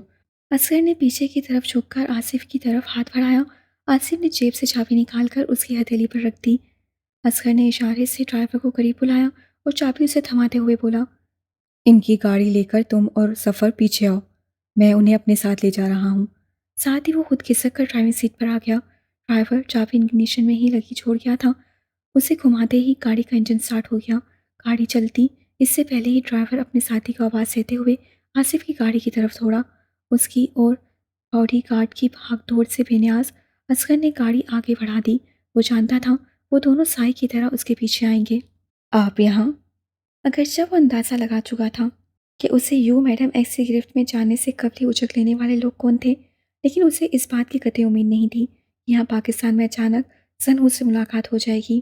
میں ایک سرکاری دورے پر سفارتی وفد کے ساتھ آئی ہوں۔ وہ وفد جس ایجنڈے کے ساتھ آیا ہے اس میں تو میرا زیادہ کردار نہیں، لیکن میری حکومت نے مجھے کچھ اہم معاملات طے کرنے کی ذمہ داریاں ضرور سونپی ہیں، اور تم بھی ہمارا ایک اہم معاملہ ہی ہو۔ سنہو نے ہلکی سے مسکراہٹ کے ساتھ اپنی موجودگی کی وضاحت دی۔ میرے لیے قطعی غیر متوقع ہے، خصوصاً جس طرح آپ کے آدمیوں نے منظم کارروائی کر کے مجھے میڈم ایکس کے آدمیوں کی تحویل سے نکالا ہے۔ میں دور دور تک اس کا تصور بھی نہیں کر سکتا تھا۔ شاید اس لیے کہ تم ذہنی طور پر شکست تسلیم کر کے ہتھیار ڈالنے کے لیے تیار ہو گئے تھے۔ سنہو کے لہجے میں ہلکی سی طنز کی ہمائش تھی۔ ہرگز نہیں، معاذ اس بات پہ تڑپ اٹھا۔ میں نے شکست تسلیم نہیں کی تھی، بس اعظم کے حصول کے لیے ایک شارٹ کٹ کا انتخاب کیا تھا، کیونکہ میں جانتا ہوں کہ ابھی ہمیں میڈم ایکس اور اس کے سرپرستوں سے ایک طویل جنگ لڑنی ہے، اور سجل اس طویل جنگ کے اختتام کا انتظار شاید نہ کر سکے۔ وہ جس کنڈیشن میں ہے اسے اس وقت میں سب سے بڑا ریلیف یہی دے سکتا تھا کہ اس کے بیٹے کو اس تک پہنچانے کا انتظام کر دوں، اور وہ ہو گیا ہے۔ اس سے سنہو کو اپنے عمل کی وضاحت دی۔ ہمارے حساب سے جذباتی اقدام تھا۔ اپنی اس حرکت کے نتیجے میں تم غیر معینہ مدت کے لیے بھی میڈم ایکس کی گرفت میں جا سکتے تھے۔ ایسا ہونے کی صورت میں ایک بڑا اور اہم مشن التوا کا شکار ہو جاتا۔ سنہو نے اس کی وضاحت پر اپنی رائے دی۔ میرے لیے اعظم کو اس کی ماں سے ملانا ہی سب سے اہم مشن تھا۔ اسے دھیمی آواز میں اعتراف کیا۔ میں تمہاری کیفیت سمجھ رہی ہوں، لیکن یاد رکھو کہ جب ہم بڑے کام کرتے ہیں تو ہمیں اپنی ترجیحات کا تعین کرتے وقت غیر جذباتی ہو کر عقلی بنیاد پر سارا حساب کتاب کرنا پڑتا ہے۔ ایک فرد جو ہمیں کتنا ہی عزیز ہو، اس کی خاطر پوری قوم کے مفاد کو داؤ پر نہیں لگایا جا سکتا۔ ہم نے تمہاری خواہش پر پاکستان بھجوایا ضرور تھا، لیکن تمہیں نہیں بھولنا چاہیے کہ تم ہمارے ساتھ ایک اہم مشن کی کمٹمنٹ کر چکے ہو۔ سنہو اسے تنبیہ کر رہی تھی۔ آئی ایم سوری، واقعی میں فرموش کر بیٹھا تھا، لیکن آپ میری کیفیت کو نہیں سمجھ سکتی، کیونکہ آپ میری جگہ نہیں ہیں، اور آپ کو اس آزمائش سے نہیں گزرنا پڑا جس سے مجھے گزرنا پڑا ہے۔ انسان کی عزیز ترین ہستی موت کے منہ میں ہو تو اس کے سوچنے سمجھنے کی ساری صلاحیتیں جواب دے جاتی ہیں۔ وہ اب بھی اپنے عمل کو صحیح ثابت کرنے کی کوشش کر رہا تھا۔ بے شک میں تمہاری جگہ نہیں ہوں، لیکن یہ مت کہو کہ مجھے آزمائش سے نہیں گزرنا پڑا۔ دنیا میں اپنی اولاد کو کھو دینے کی آزمائش سے بڑھ کر کوئی آزمائش نہیں ہوتی۔ میں اس آزمائش سے گزری ہوں، اور پھر میرے اوپر یہ آزمائش بھی آئی ہے کہ اپنے بیٹے کے قتل میں اہم ترین کردار ادا کرنے والی مجرمہ کو سزا دلوانے کے بجائے اس بات پر غور کروں کہ اس مجرمہ کو اس کے جرم کی سزا دلوانے سے زیادہ ملک اور انسانیت کا مفاد اہم ہے۔ سنہو نے کہا تو معاذ کو یاد آ گیا کہ سنہو کا بیٹا سونیا اور اس کی ٹیم کے ایک چینی ہوٹل میں پلانٹ کیے گئے بم سے ہوٹل کو بچانے کے لیے اپنی جان ہار گیا تھا۔ سونیا کے خلاف ان لوگوں کے پاس ٹھوس ثبوت موجود تھے، لیکن تب اسے اصرار کیا تھا کہ وہ اسرائیل کے مشن پر سونیا کو اپنے ساتھ رکھنا چاہتا ہے۔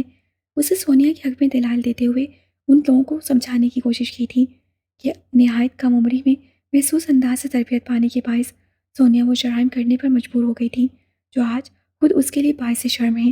اسے سونیا کے تائب ہو جانے اور اسرائیل کی سرزمین پر کارآمد ثابت ہونے تک کے بھی دلائل دیے تھے، اور اس وقت سنہو نے جذباتی ہو کر یہ نہیں کہا تھا کہ وہ ہر حال میں اپنے بیٹے کی موت کے ذمہ دار مجرمہ کو سزا دلوانا چاہتی ہے۔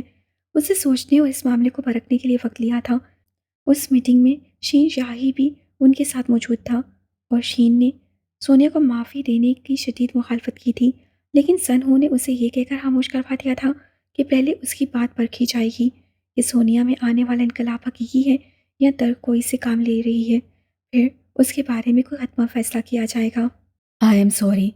سامنے سے دلیل ہی ایسے آئی تھی کہ اس کے پاس سر جھکا کر معافی مانگ لینے کے سوا کوئی چارہ نہیں تھا۔ اٹس اوکے، میرا مقصد تمہیں شرمندہ کرنا نہیں تھا۔ میں تو تمہیں یہ بتانا چاہتی تھی کہ ہم نے سونیا کی پرکھ کے مراحل طے کر لیے ہیں اور ہمارے ماہرین میں سے اکثریت کی رائے ہے کہ سونیا کی طرف سے ہمیں دھوکہ دیے جانے کا کوئی امکان نہیں ہے۔